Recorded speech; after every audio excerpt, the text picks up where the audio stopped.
तो सृष्टि की रचना ओम से हुई थी, तो इस सत्य की रचना या इसका प्रारंभ भी हम ओम से ही करते हैं।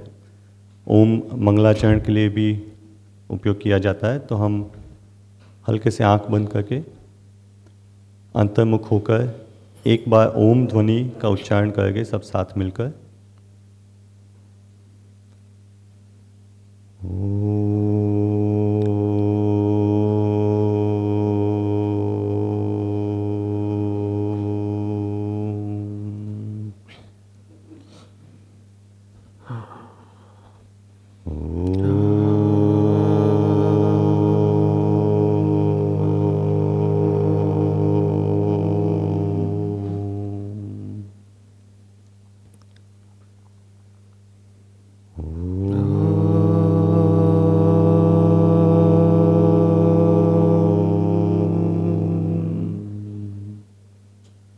शांति शांति शांति। सहानी जी, स्वागत है आपका, हार्दिक स्वागत शांति मंदिर में, शारदा प्रभा में और इस मुक्तेश्वर धाम में। और सभी का स्वागत यहाँ। ये शायद आपके लिए थोड़ा नया हुआ क्योंकि ये सब अभिभावक है और आते रहेंगे। और सहानी जी एक वैसे तो एनवायरमेंटल इंजीनियर है। उन्होंने वाटर सिस्टम्स पे काफ़ी काम किया है। उस कार्य के लिए उनको पुरस्कृत भी किया गया था। लेकिन फिर ऐसे जीवन में कुछ पड़ाव आते हैं, तो उनके जीवन में भी एक ऐसा पड़ाव जहाँ उन्होंने ये चयन किया कि मुझे हमारी जो संस्कृति है उस पर अध्ययन करना है, खास करके हमारी शिक्षा प्रणाली है। तो उसके इतिहास में जाके उन्होंने अपना संशोधन मतलब रिसर्च किया और फिर 2 पुस्तकें प्रकाशित की। पहली पुस्तक यहाँ है, काफ़ी प्रभावित हुआ था उस पुस्तक से। छोटी पुस्तक है, एक मानो एक लंबे निबंध जैसी है, लेकिन उसमें बहुत मूल्यवान बातें बताई गई है। उसके बाद उन्होंने एक दूसरी पुस्तक प्रकाशित की, revisiting educational heritage of India. तो उसमें विस्तार से समझाया गया है कि हमारी संस्कृति शिक्षा प्रणाली क्या थी, उसका पतन कैसे हुआ और उसका पुनर्जीवन हम कैसे कर सकते हैं। तो क्योंकि हम एक स्कूल है, आपके बच्चे हैं, हमारे बच्चे हैं, तो हम सब मिलके यही तो समाज है, तो हम क्या कर सकते हैं, हमारा योगदान इस क्रांति में क्या हो सकता है। इसके लिए हम बड़े भाग्यशाली है कि आपने थोड़ा समय निकाला, क्योंकि अभी सहाना जी पूरा समय इस पे ही फोकस करती है कि उनका जो कार्य है वो यही है, जगह जगह जाकर अभी तो गुरुकुलों में जाकर वो पंडित हो, विद्वान हो, जिन्होंने कुछ नई सोच से एक नई शिक्षा प्रणाली प्रारंभ की हो, उनसे बातें कर करके संवाद करके उनका कार्य प्रगति पे है। तो बहुत धन्यवाद कि आप यहाँ आए, आपने कीमती समय निकाल कर। और आज हम संवाद करते हैं। मैं थोड़े अपने प्रश्न पूछूंगा और थोड़े अभिभावकों की ओर से प्रश्न पूछूंगा। और आप भाषा की बिल्कुल चिंता मत कीजिए, क्योंकि वैसे सहाना जी कर्नाटक के हैं, तो कन्नड़ भाषी है और बंगाली भी जानती है, क्योंकि वहाँ भी 10 वर्ष आप रहे हैं। लेकिन मैं गुजराती भाषी हूँ, तो मैंने उनको बोला कि मैं भी हिंदी भाषी नहीं हूँ, तो हमारा ऐसे ही चलेगा संवाद। लेकिन आप समझ जाना, इस मूल बातें पकड़ लेना।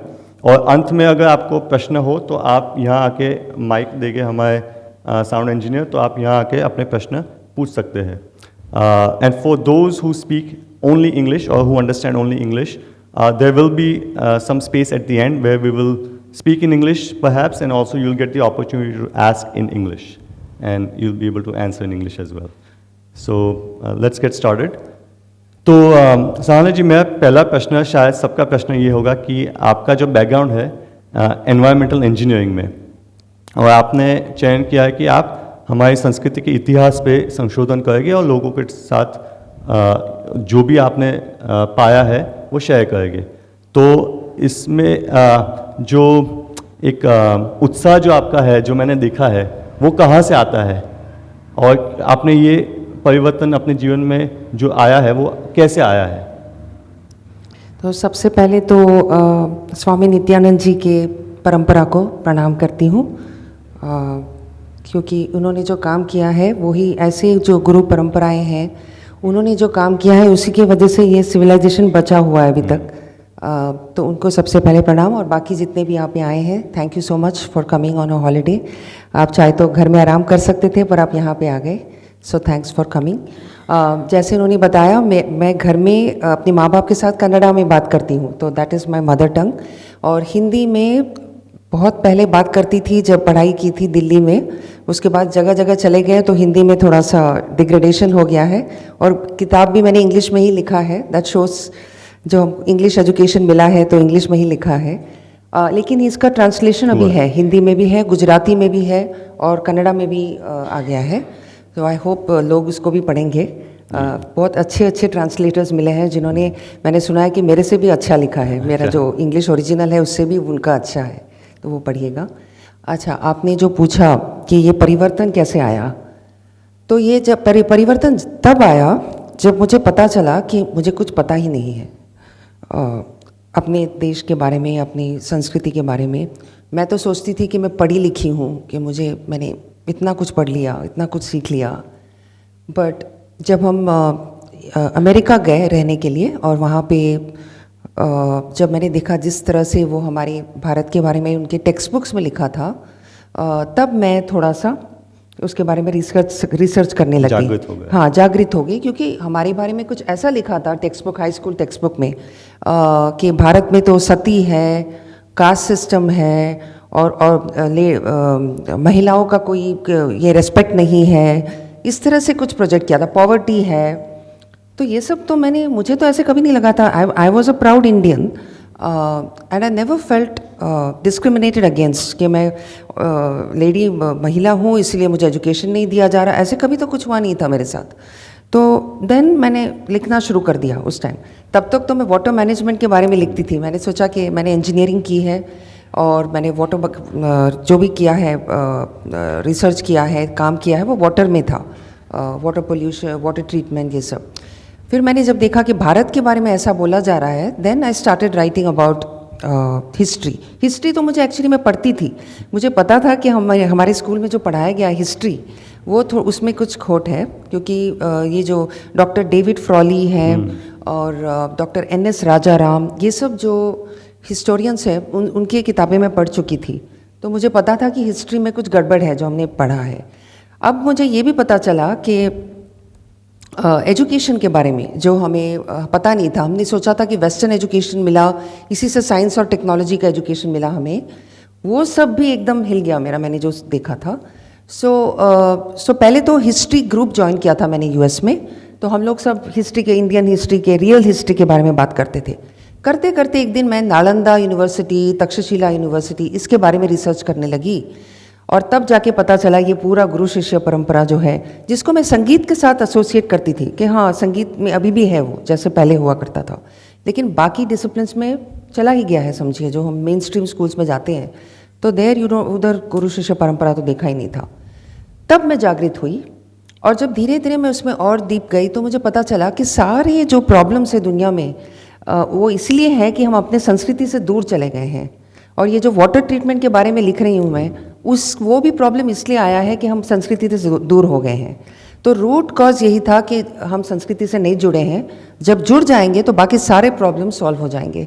तो इस तरह से I came towards this knowing more and more about Indian knowledge systems. आपने एक जो लाइन लिखी है अपने पुस्तक में, बड़े चौंकाने वाली थी, कि आपने लिखा कि पहले के ज़माने में ऐसा कोई एनवायरमेंटल इंजीनियरिंग या एनवायरमेंटल साइंस का कोर्स नहीं था जो माता पिता जानते हो कि EVS करेक्ट अभी है पुस्तक है, हाँ। लेकिन ऐसा कोई कोर्स नहीं, फिर भी कोई कचरा नहीं डालता था गंगा या कावेरी में। करेक्ट, क्योंकि सबको उस टाइम हमें पता था कि पवित्र है, गंगा पवित्र है, पानी पवित्र है।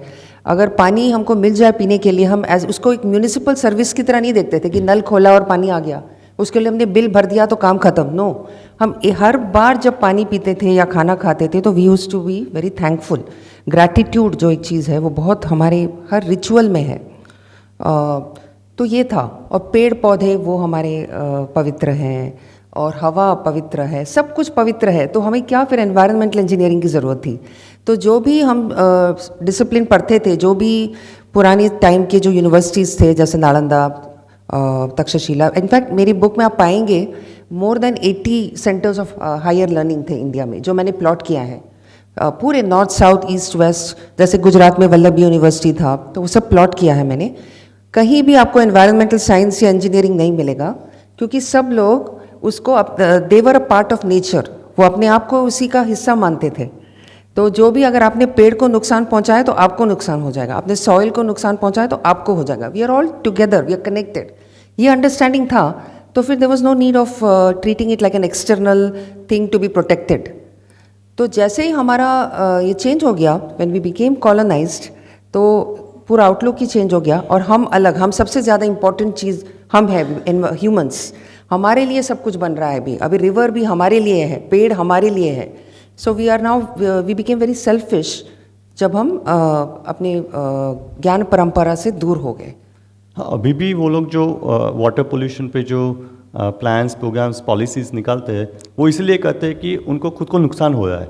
मतलब दया या करुणा से नहीं आया है, सही बात। पवित्रता की दृष्टि से नहीं आया है, लेकिन अभी गंदा पानी हम पिएंगे तो हम बीमार पड़ेंगे, इसीलिए उसी दृष्टि से आया है। चलिए, कोई दृष्टि से तो आया है, कुछ जैसे, लेकिन चेंज उससे नहीं आएगा नहीं जब तक हम अंदर से ना उसको पवित्र माने। सेक्रेड, जो सेक्रेडनेस है उसको वापस लाना है। नहीं तो हम ये हमारे अंदर आएगा ही नहीं, हम फिर छुपा के करेंगे। अब जैसे एनवायरमेंटल लॉज बन गए हैं, इंडस्ट्रीज़ के लॉज बन गए हैं कि वो पोल्यूट नहीं कर सकते हैं, तो वो क्या करेंगे, बच बच के करेंगे उसको, जैसे सेंसर से ना पकड़े जाए, या रात को पोल्यूटेंट्स डाल देंगे नदी में ताकि कोई कैमरा नहीं देखे उनको। तो वो छुपा छुपा के कर रहे हैं, क्योंकि उनके अंदर नहीं है वो, राइट। तो अगर हमारे अंदर से ही है तो हमारा कोई केमिकल प्रोसेस ही ऐसे नहीं होगा जो पोल्यूशन करेगा। हम ऐसा कोई प्रोडक्ट ही नहीं बनाएंगे जो नुकसान करेगा। तो वो चेंज लाना है तो we have to go back to our संस्कृति and become true to our culture. वो बहुत मतलब विडम्बना ये है कि जब वो भारत की बात करते हैं, जैसे आपने बोला टेक्स्ट बुक्स में, ये टेक्स्ट बुक्स मैंने भी देखी है, जो सहाना जी जिनकी बात करिए, यूएस में, अमेरिका में ऐसी टेक्स्ट बुक्स में ये सब मटेरियल है कि भारत की, जैसे उनको गौ सेवा भी समझ में नहीं आता है, ना हमारी वर्ण व्यवस्था समझ में आती है। तो ये आपको लगता हो कि ये तो अमेरिका में है, ये भारत में आएगा, क्योंकि जैसे वहाँ के प्रोडक्ट्स यहाँ आते हैं, मैकडोनल्ड्स आ गया है, बर्गर किंग आ गया, ऐसे जो प्रोडक्ट्स आते हैं, पिज़्ज़ा आ गया है, और बच्चे भी यही चाहते हैं, पिज़्ज़ा, पास्ता जैसे खाने में आए, वैसे ही मन के आहार में भी ये जल्द ही आने वाला है। और ये आता कहाँ से, उसके स्रोत में सहाना जी गई है। तो इसमें मैं ये कह रहा था कि समस्या या विडम्बना ये है कि जब वो भारत की बात करते हैं तो गंगा इज़ पोल्यूटेड ऐसे, तो वो भारत पे थोप देते हैं कि हमारी वजह से गंगा पोल्यूटेड है, कि प्रदूषण उसमें इसलिए है कि हम इतने सचेत नहीं है। लेकिन पोल्यूशन तो वेस्टर्न एक रोग है कि प्रदूषण हमने हमारी कोई भी संस्कृति में, कोई भी शास्त्र में प्रदूषण की बात हुई ही नहीं है। ऐसी कोई बात नहीं है जिससे प्रदूषण हो।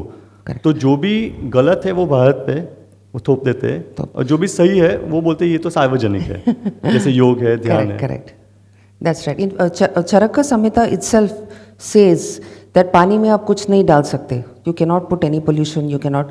मनुस्मृति में लिखा गया है that you know what are the things like mucus, ये आप अगर आप छुएंगे म्यूकस को, उसके बाद आप खाना को नहीं छू सकते। अगर आपने अपना आँखों को छुआ, टीयर्स, या नाक के अंदर हाथ लगाया, तो आप कोई और चीज़ को नहीं छू सकते। ये सब चीज़ें कितने पुराने शास्त्रों में लिखा गया है। तो दिस इज़ अमेजिंग, क्योंकि आप ब्रिटिश हिस्ट्री को देखेंगे तो टेम्स में वो पोल्यूट कर रहे थे। 18th 19th सेंचुरी तक वो ये सोचते थे कि जो डिसीज़ होता है वो इसलिए होता है कि स्मेल की वजह से होता है, यानी कि उन्होंने दुर्गंध की वजह से, हाँ, दुर्गंध की वजह से, उसको मायास्मा थ्योरी कहते हैं। तो आप कई लोगों को ये पता नहीं है कि जब टॉयलेट इंट्रोड्यूस हुआ था यूके में, इन्होंने कमोड सिस्टम जो होता है, फ्लश टॉयलेट, जब उन्होंने शुरू किया था, तो वो फ्लश करके वो पानी सीधा टेम्स रिवर में जाता था, और वो उसको अच्छा मानते थे कि हम दुर्गंध को दूर कर रहे हैं। तो दुर्गंध को दूर करके हम ये फ्लश का पानी हम टेम्स रिवर में डाल रहे हैं, ये हमारे लिए अच्छा है, इससे सेहत को में इम्प्रूवमेंट आएगा। पर हुआ क्या, वहाँ पे कॉलेरा आउटब्रेक हो गया, कॉलेरा का केस आया, कितने सारे केसेस, तब भी उनको पता नहीं चला कि कॉलरा इसलिए आ रहा है कि हम टॉयलेट का पानी भेज रहे हैं। Can you believe it?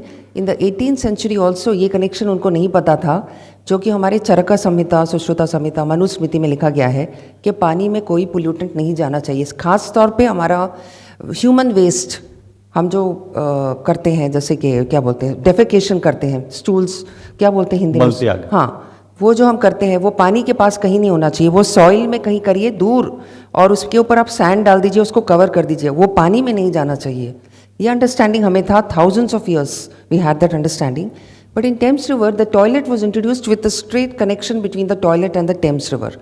फिर इतने कॉलेरा के आउटब्रेक्स हुए, फिर जाके उनको पता चला कि टॉयलेट का पानी को हमको ट्रीट करना पड़ेगा, डायरेक्ट नहीं डाल सकते। सोचिए। एंड फिर टॉयलेट इंडिया में भी आ गया, उस तरह के टॉयलेट जो कि फ्लश्ड जाने लग गए, और सीवरेज सिस्टम आ गया। तो ये हमारे कंट्री में भी आ गया यही सिस्टम, जो पोल्यूशन गंगा में हो रहा है वो सीवरेज कनेक्टेड है यमुना में। ये पहले हम लोग नहीं करते थे, लेकिन जब हम वो कट गया हमारा जो कनेक्शन है संस्कृति से, तो हम भी वही करने लग गए। So we have to go back. मैं सबको ये कहती हूँ कि go back to the shastras, go back to the Indian knowledge system, तब आपको आजकल के प्रॉब्लम्स का सोल्यूशन मिलेगा। नहीं, आपने जो एक दोनों बात बताई, प्रदूषण और पॉवर्टी, जो गरीबी दिखती है, दोनों भारत में है अभी। लेकिन आप क्या हमको बता सकते हैं कि आपने जब संशोधन किया तो इंग्लैंड की प्रदूषण की तो बात आपने की, वाटर पोल्यूशन की, लेकिन इंग्लैंड की आर्थिक स्थिति क्या थी? क्योंकि वो लोग जब यहाँ आए तो जो उनका टर्म है वाइट मैन्स बर्डन, मतलब सबको जाके सभ्यता सिखाना, तो उनकी आर्थिक स्थिति क्या थी? उनके ही अकाउंट से, जैसे आप नॉवेल्स उनकी पढ़िए, तो क्या आर्थिक स्थिति थी उनकी, क्यों यहाँ आए? करेक्ट। क्या हमारे पास था Correct. कि यहाँ से लेने आए? क्योंकि हम लोग तो, हमारा सबसे हाईएस्ट जीडीपी था, या फर्स्ट या सेकंड, कभी चाइना कभी हमारा। हम इतने रिच थे, इतने हम लोग धनवान थे कि मतलब सोना चांदी तो सब लोग पहनते थे। You know, like ladies use to wear jewellery which is very common. मतलब विजयनगर एम्पायर में तो द जेमस्टोन्स तो मार्केट में बिकते थे। ओके, लाइक जैसे सब्जियों के साथ साथ वो भी बिकते थे। तो हम ऐसे रिच थे कि आप सोचिए। और हम कैसे कंगाल हो गए जब ब्रिटिश लोग आए, क्योंकि उनके यहाँ तो कुछ भी नहीं था। सो जो भी उनको रिसोर्सेज चाहिए थे उनको बाहर से लेना था। इस वजह से वो एक्सप्लोरर्स भी थे, और एक तरह से हम लोग लेजी भी हो गए थे कि हमारे पास सब कुछ था, right? Fertile soil, you can grow anything you like, right? तो हम लोग बड़े मज़े में थे।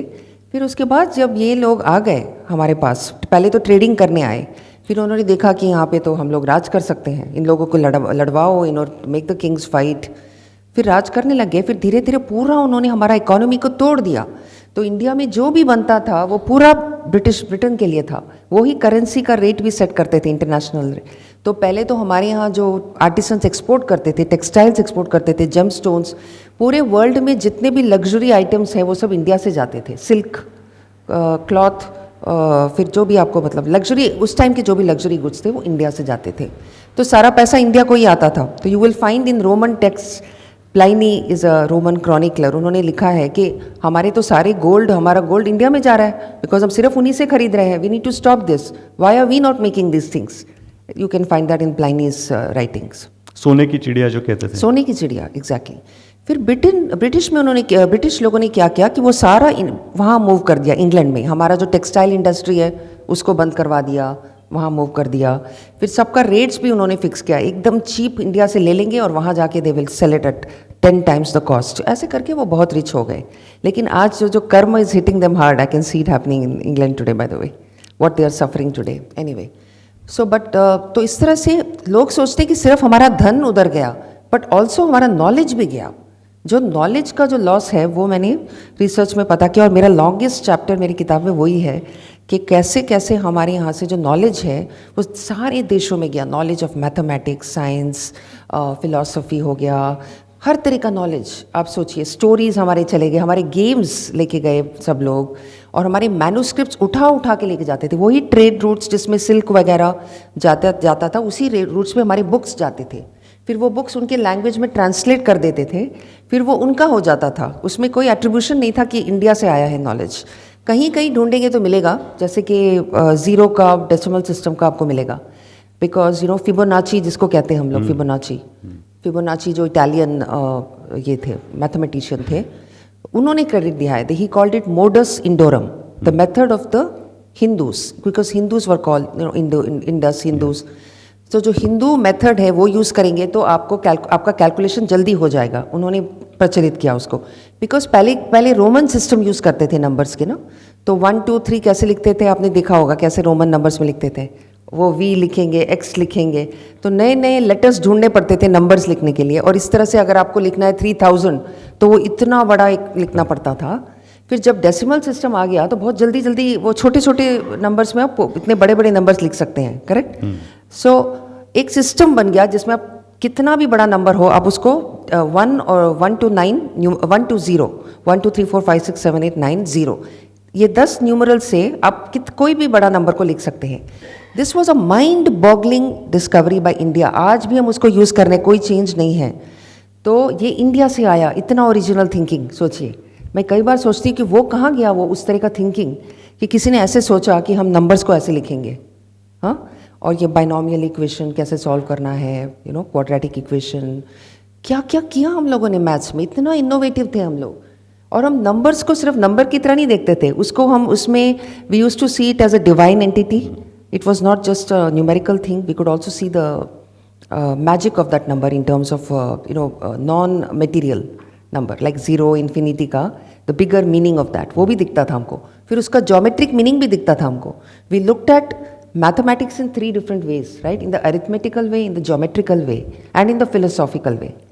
Itna deep understanding. Whereas the Western world, it's only in the mathematical way. They don't have the philosophical understanding of numbers, which we have. तो हम हर subject को ऐसे पढ़ते थे, तीनों हर तरफ से होलिस्टिक वे से हम सब्जेक्ट्स को समझते थे। चाहे वो मेडिसिन हो, हम कभी ये नहीं सोचते थे कि ये बस इतना ही देखना है हमको। तो वो मेडिसिन भी हम सिर्फ अपने हेल्थ से नहीं, पूरे plant health, the soil health, all health is connected. So everything was integrated. The word integrated was not needed because everything was integrated in ancient India. और जो भी अभी आपने बातें की उसमें एक जो मूल बात है वो है कि हम उसको पवित्र मानते थे। मतलब मैथमेटिक्स को भी Sacred numbers. हाँ, अभी जो एक पिछली दशक में श्रीनिवास रामानुजन जिनमें ये संस्कार थे कि देवी की पूजा करके Correct. अपने गणित के उनको सॉल्व करते थे। Correct. तो इसमें जो एक श्लोक याद आया कि नहीं ज्ञानेन सदृशम पवित्रमिह विद्यते, ऐसा कृष्ण भगवान ने कहा था। तो आपने जब अपना संशोधन किया तो अभी के उस जमाने के जो शिक्षा प्रणाली में अंतर है उसमें ये आपने पाया होगा कि ये पवित्र, ये एक विचारधारा थी। उससे क्या फर्क पड़ता है पूरे सिस्टम में, पूरा ढांचा कैसे बदलता है, वो जो आप हमें बता सकते हो?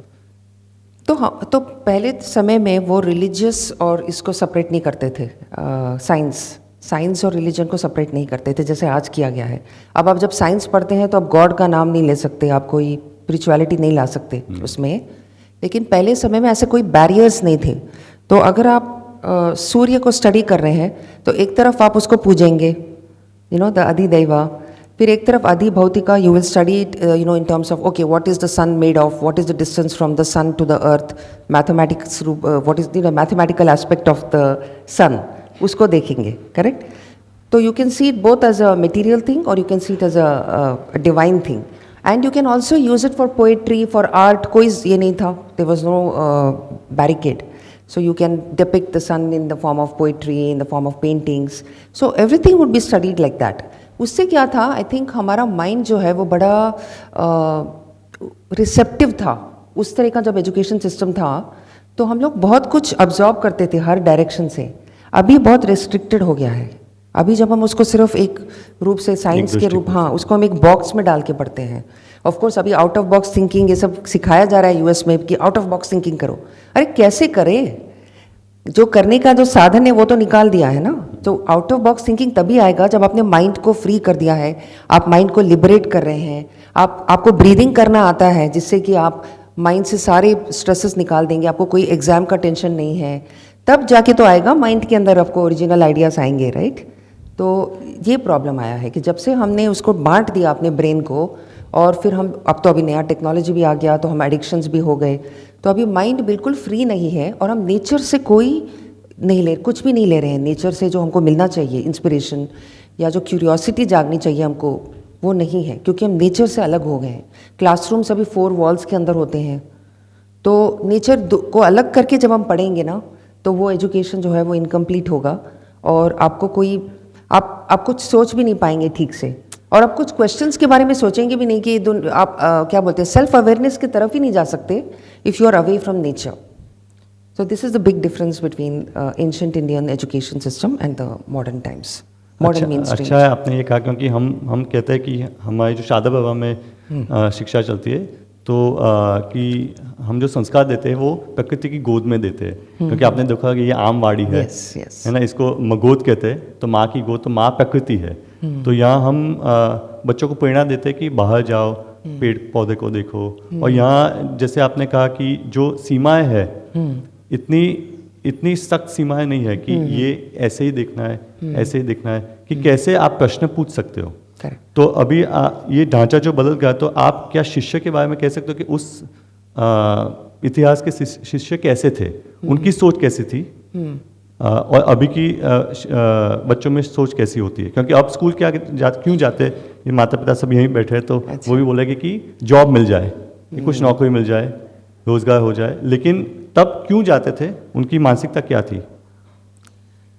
तो उस समय ये भी था कि जो प्रैक्टिकल एजुकेशन है वो तो मिलता ही था उनको, जो प्रायोगिक, हाँ, जो कि हाँ वो जैसे कि जो भी वो जो जाति बेस्ड नॉलेज होता था, क्योंकि वो ऑलरेडी उस प्रोफेशन में थे, तो उस फैमिली में वो पैदा होते थे जिसमें एक उनका वैसे जॉब अश्योर्ड था.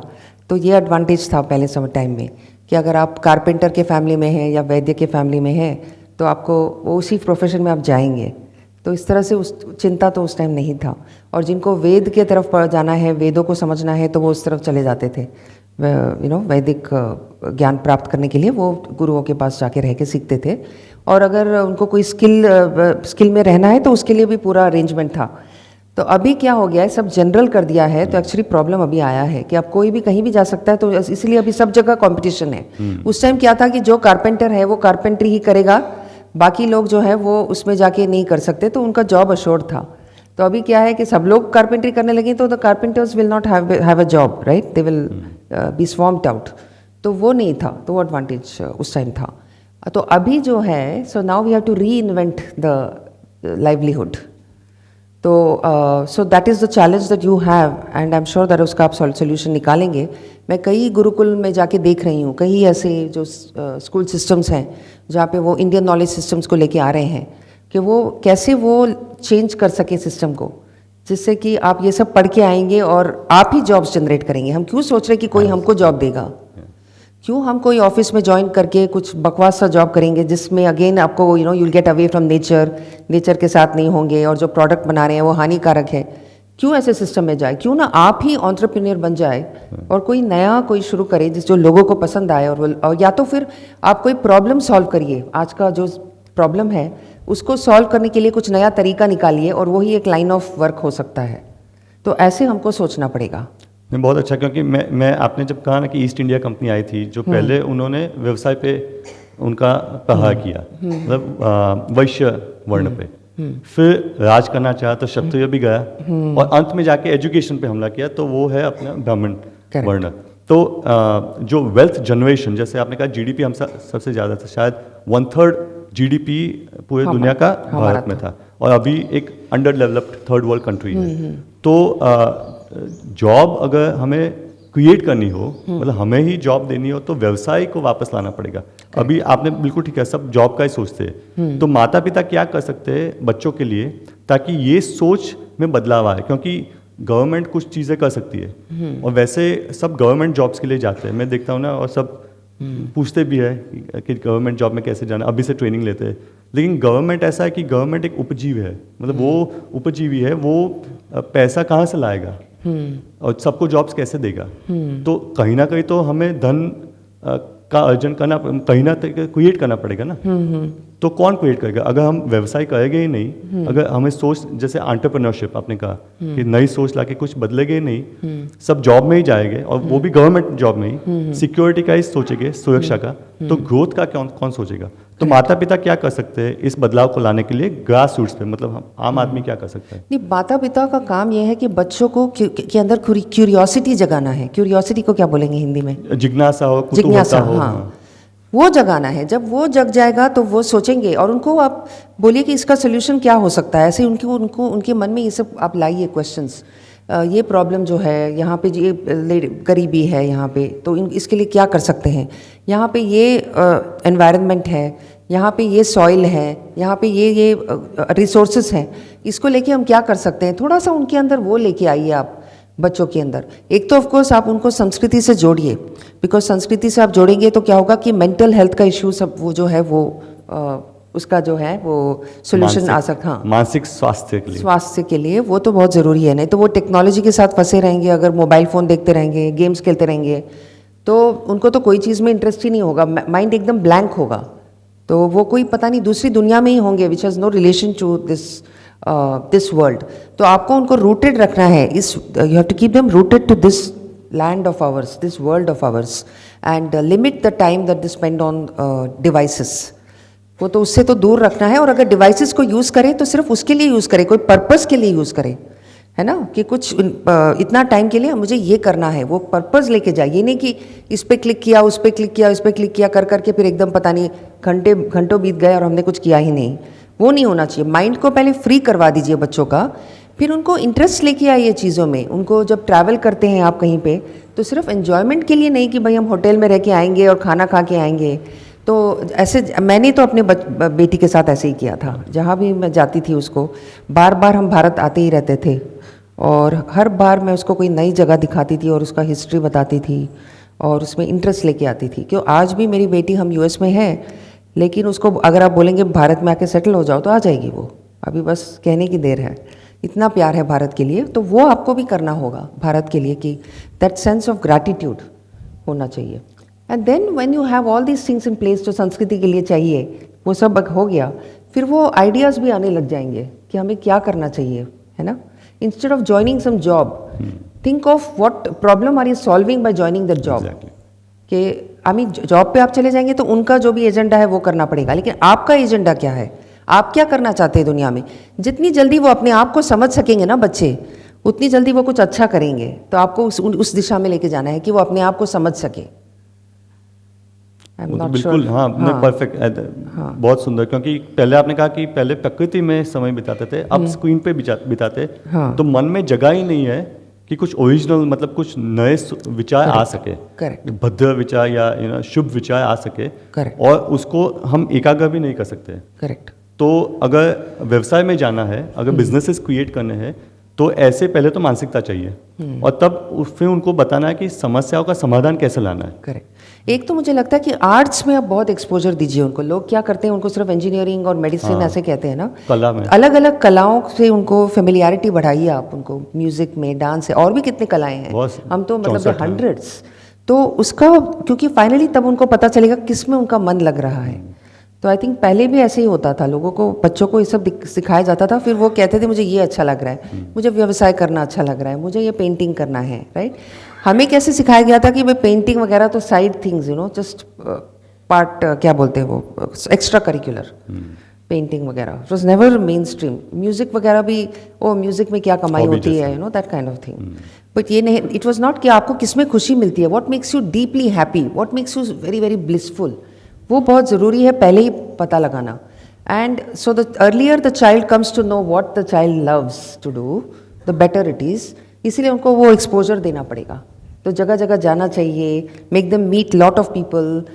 शुरू में तो जस्ट अब्जॉर्ब लैंग्वेजेस सीखना है, पेड़ पौधों के नाम सीखना है, और वो नहीं कि रटना है, बट उसको मतलब क्यूरियोसिटी से जानना है।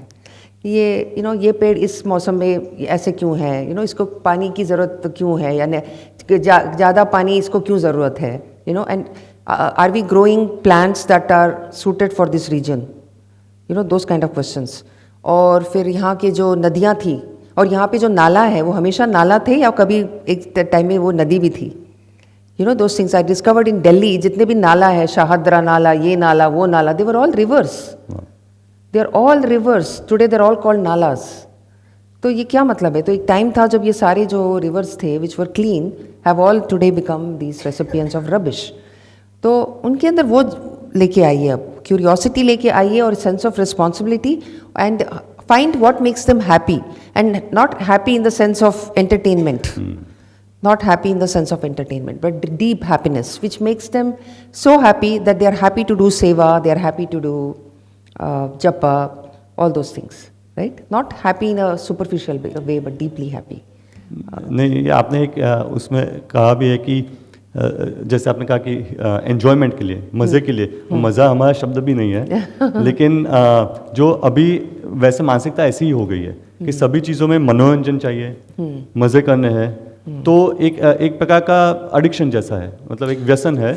और बाहर जाते समय भी जैसे आपने कहा कि बाहर जाते तो सीखने नहीं जाते, जैसे एक उदाहरण जो आपने दिया है वो प्लीज़ शेयर कर सकते हैं कि हिल स्टेशन पे जाना और यात्रा पे जाना, उसमें क्या फ़र्क है? हाँ, देखिए ये अंतर एक क्या बहुत है? बड़ा एग्जाम्पल है कि पहले हम लोग हॉलीडे के लिए कोई हिल स्टेशन वगैरह में नहीं जाते थे। ऐसे नहीं था कि हम शिमला जा रहे हैं हॉलीडे करने के लिए, वहाँ 4 दिन रहेंगे, गोल्फ खेलेंगे और वहाँ पे होटल में टेबल टेनिस खेलेंगे, वहाँ बढ़िया खाना खा के आएंगे, दैट इज़ द हॉलीडे। बस। ऐसे था, ऐसे हो गया है अभी। लेकिन आप सोचेंगे तो अब ऐसे नहीं था। पहले क्या था कि तीर्थ यात्रा पे जाते थे। अभी लोग समझते तीर्थ यात्रा इज़ बोरिंग, एक्चुअली वो बहुत एडवेंचरस होते थे। तो तीर्थ यात्रा में जाएंगे, जगह जगह धर्मशाला में रहेंगे, तो उसमें जो एक्साइटमेंट होता था और लोगों से मिलते थे, अलग अलग प्रांत के लोगों से मिलते थे, फिर वो तीर्थ स्थान में जाते थे, वहाँ जो भी है पूजा मंदिर होता था वो सब वो प्रदक्षिणा करते थे। ये नहीं कि वो पेड़ के वो जैसे माउंटेन क्लाइंबिंग करके वहाँ पे झंडा लगाना कि हमने इसको क्लाइंब कर लिया, वो नहीं था कि वो तो हम इसको वर्शिप करते हैं ना, तो प्रदक्षिणा करते थे हम माउंटेन्स के। तो आप वो देखेंगे उस टाइम में सारा इतना ब्यूटीफुल था, इतना ग्रीन माउंटेन्स, इतना सुंदर। और अभी आप हिल स्टेशन देखिए, उसमें इतने सारे होटल बन गए हैं, एकदम क्राउडेड सिटी से हो गए हैं सारे के सारे जो हिल स्टेशन हैं। ये ब्रिटिश लोगों ने इंट्रोड्यूस किया था क्योंकि उनको यहाँ पे बहुत गर्मी लगती थी इंडिया में, तो वो समर्स में वो ऐसी जगह में चले जाते थे, शिमला, नैनीताल वगैरह।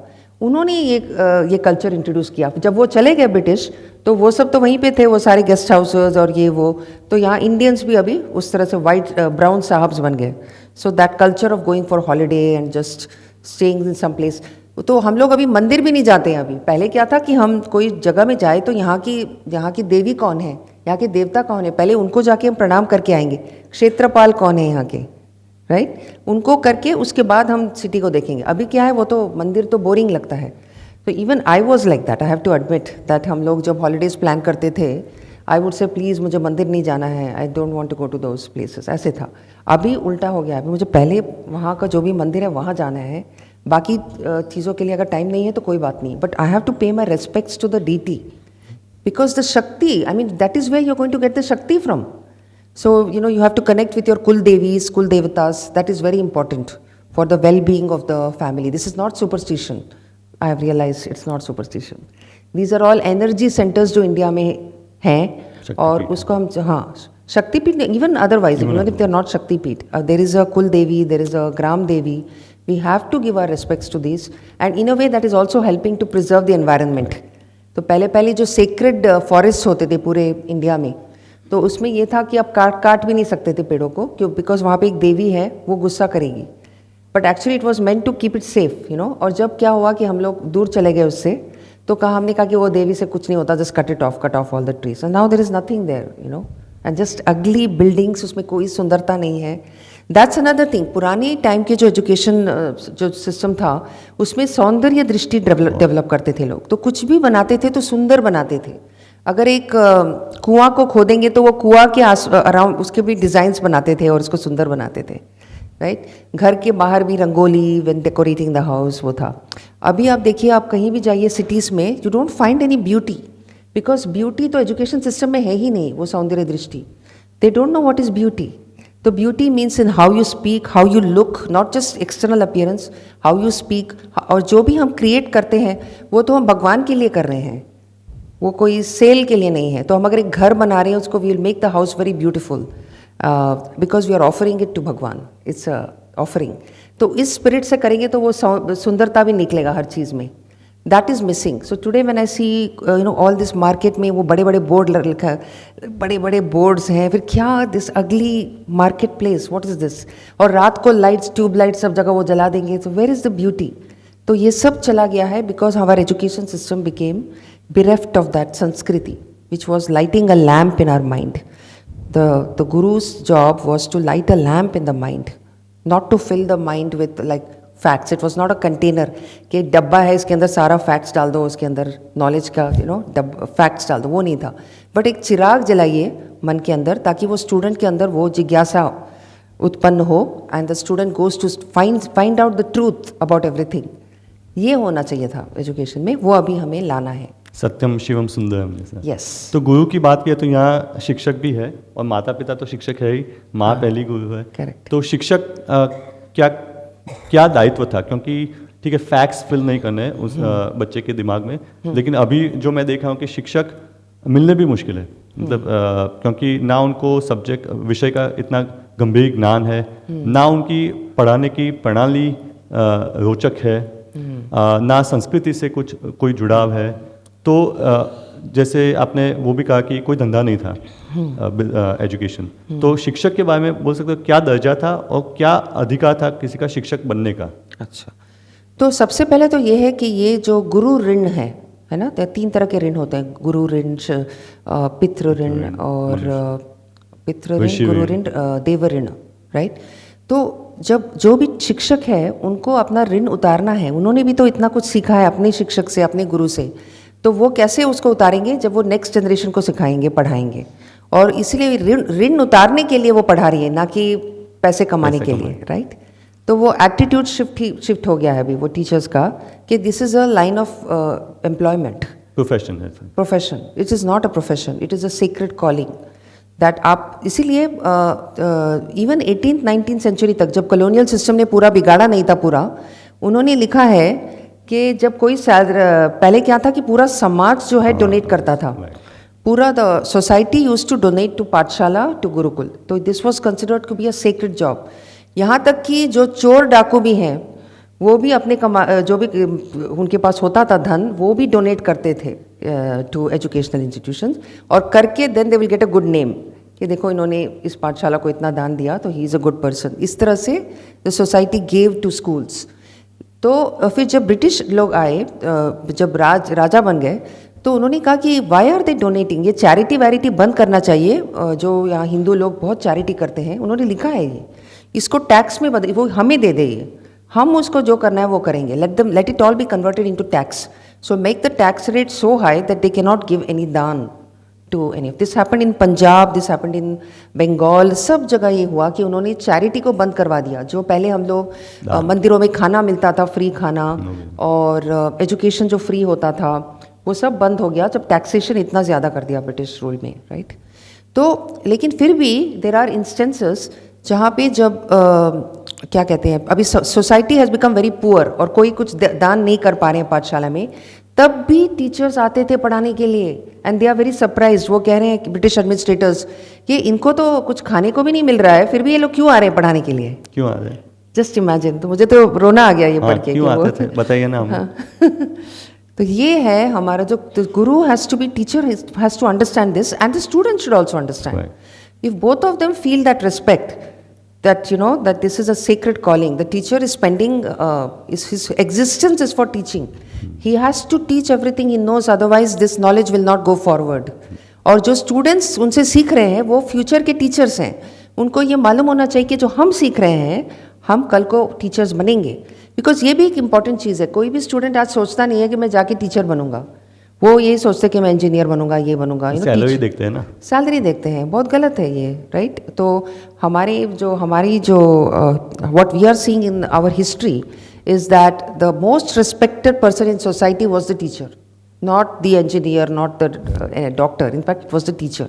That is why if a guru is walking into the palace, the king will step down from the throne and touch the feet of the guru. That is the importance of the guru. So we have to bring it back. And so today's teachers, I think, I wish they would get back that way of thinking, but I also can't blame them because they are also they are not being paid well enough. And so a lot of things have to change. First of all, मंदिरों को free करना पड़ेगा ताकि मंदिरों में जो दान किया जाता है वो शिक्षा के लिए यूज़ हो. क्योंकि पहले टाइम में जो मंदिर थे वो भी तो एजुकेशनल सेंटर्स थे. तो मंदिर जो है वो जो पैसा आता था लोग दान करते थे, they use to give it for use it for good causes like education. तो मंदिर के साथ ही कई सारे स्कूल्स होते थे, तो वहीं पे क्लासेस होते थे. और तो वो सिस्टम अगर वो भी ठीक कर किया जाए तो may be teachers will not feel like today they teachers are also not well paid, that is true, right? So we have to also change the ecosystem. So anyway, the qualities of a teacher were, एक तो उनको business की तरह नहीं देखना था education को, and also उनको they should not look for fame को क्या बोलते हैं आप? प्रसिद्धि के लिए नहीं. So no teacher, the teacher's aim is not to become famous, I am the first world famous teacher of mathematics, ऐसे नहीं था. वो उनका only purpose of life was to make sure the students become so good that they become better than him. They know, they will learn more than him. ऐसा होना चाहिए attitude, not to become the greatest teacher on earth. तो ये सब था. And of course curiosity बच्चों के अंदर लेके आना. And then also the अधिकार, in the sense that the teachers were waiting, they would not teach everybody. ये भी था कि वो देखते थे कि वो बच्चों का नेचर देखते थे कि इनका नेचर क्या है. अगर वो उसको लेके कुछ पैसा कमाने का है या कुछ गलत यूज़ करने वाले हैं तो वो हम उनको नहीं पढ़ाते थे. वो जो गुरु आश्रम में लेते थे स्टूडेंट्स, वो पहले टेस्ट करते थे उनको कि उनका नेचर क्या है. तो ओनली अगर उनका नेचर ऐसा है कि वो पूरा with humility they want to study and they want to take this knowledge to the future with no intention of making money out of it और using it in a wrong way, only then the teacher would trust the student to take the knowledge forward. और पढ़ाने की प्रणाली क्या क्या थी? तो पढ़ाने के कई, जिसको पेडागोजी कहते हैं ना, क्योंकि पुस्तकें तो अभी आई है, टेक्स्ट बुक्स. अभी शिक्षक क्लासों में होते, टेक्स्ट बुक उनके सामने होती है. ऐसे तो कभी प्राचीन में मैंने तो कभी सुना या ऐसा पढ़ा नहीं है कहीं. जैसे हम मेरे भी जो संस्कृत आचार्य थे वो पूरा जीवन उनका संस्कृत में ही, अध्ययन में ही बीता था. तो मुझे याद है एक बार कोई पाश्चात्य में, एक ही बार वो यूएस से आए थे, तो जब हमें पढ़ा रहे थे तो किसी ने पुस्तक में कहा कि पुस्तक में ये लिखा है. उन्होंने कहा कि पुस्तक सही नहीं है, मैं सही हूँ, मैं पुस्तक हूँ. अच्छा. मतलब मैं जीता जागता पुस्तक हूँ. तो इस पे आप प्रकाश डाल सकते हैं कि कैसे कैसे पढ़ाने की प्रणालियाँ थी उस समय में?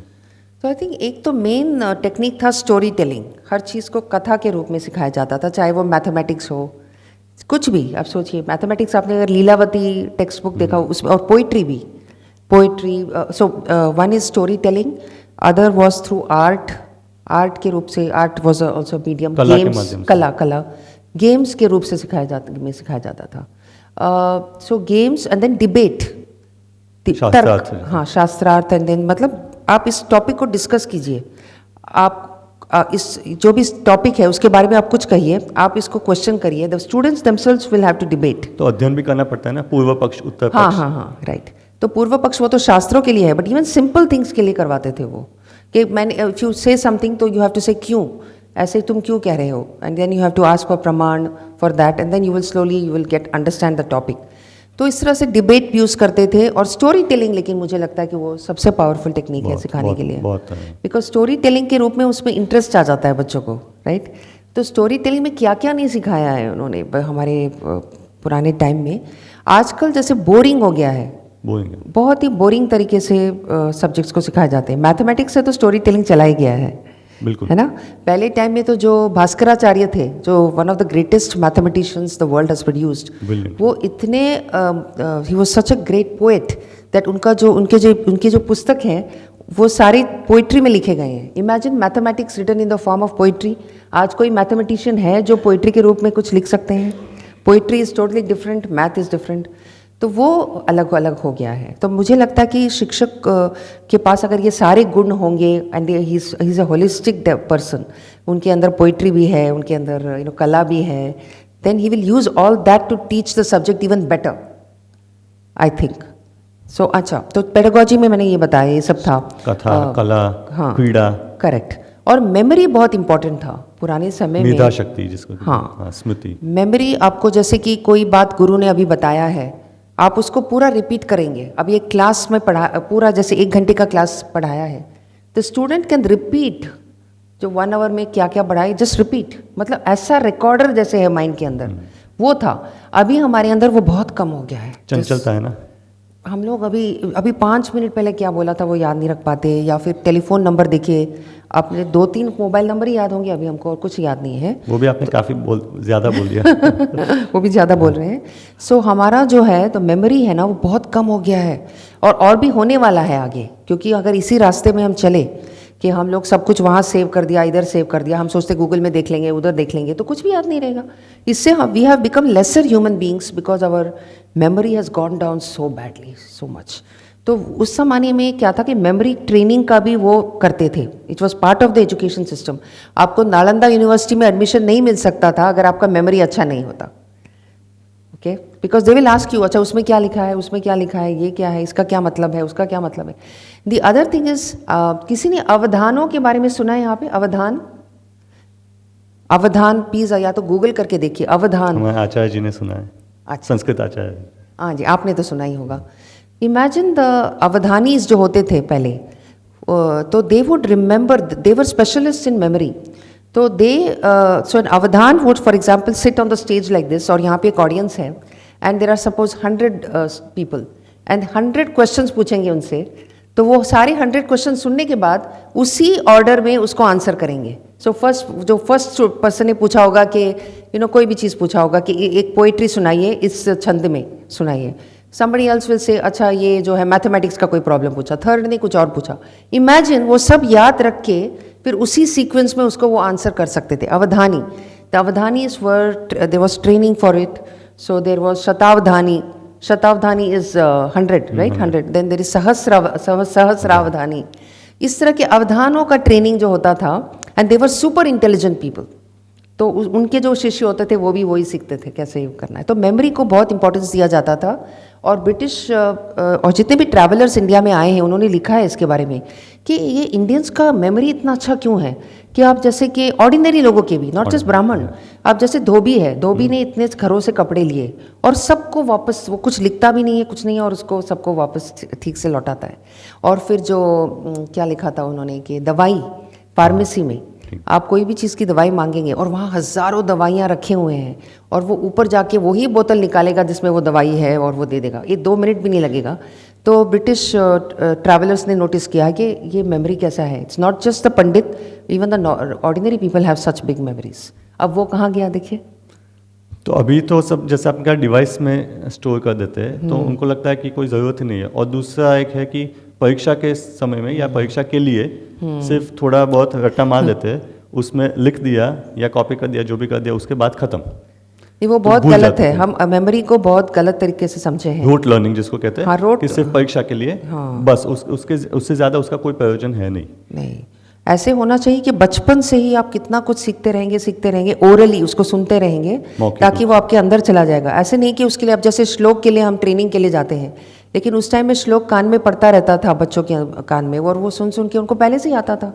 आप सोचिए 7-8 साल के बच्चों को इतना आता था पहले के टाइम में। अभी क्या कि 22 ईयर्स भी हो जाए, पूरा डिग्री मिल गया है, उसके बाद भी वो कुछ कर नहीं सकते हैं, उनको कुछ नहीं आता है। आप कॉलेज स्टूडेंट्स को कईयों को देखिए 22, 23, बट इफ़ यू सी उनको कोई स्किल्स होता नहीं है, उनको कुछ आता नहीं है, वो कमा नहीं सकते कुछ भी। बट पहले समय में क्या था कि 7-8 साल में भी if you they can earn, क्योंकि वो जिस घर में आए हैं, वो जो प्रोफेशन में वो रहते हैं, उनका फैमिली का जो जाति है, उस प्रोफेशन में उनको ऑलरेडी आता था। और समझिए संगीत का ही लीजिए, बचपन से सुनते आ रहे हैं, so by age of 7-8 they can give a performance, they don't have to wait for so many years. तो वो होता था।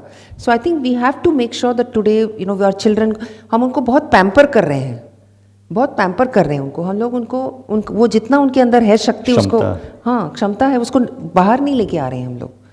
सो we have to do that, we have to make sure that stories हम उनको सुनाएंगे ताकि वो सब याद रखेंगे। Then try to make them remember more things, let's at least try, because पहले टाइम में तो लोग पूरा जो अष्टध्यायी है, पूरा रामायण महाभारत, वो सब दिमाग में उनके होता था, वो याद कर सकते थे, पूरा टेक्स्ट उनको याद रहता था।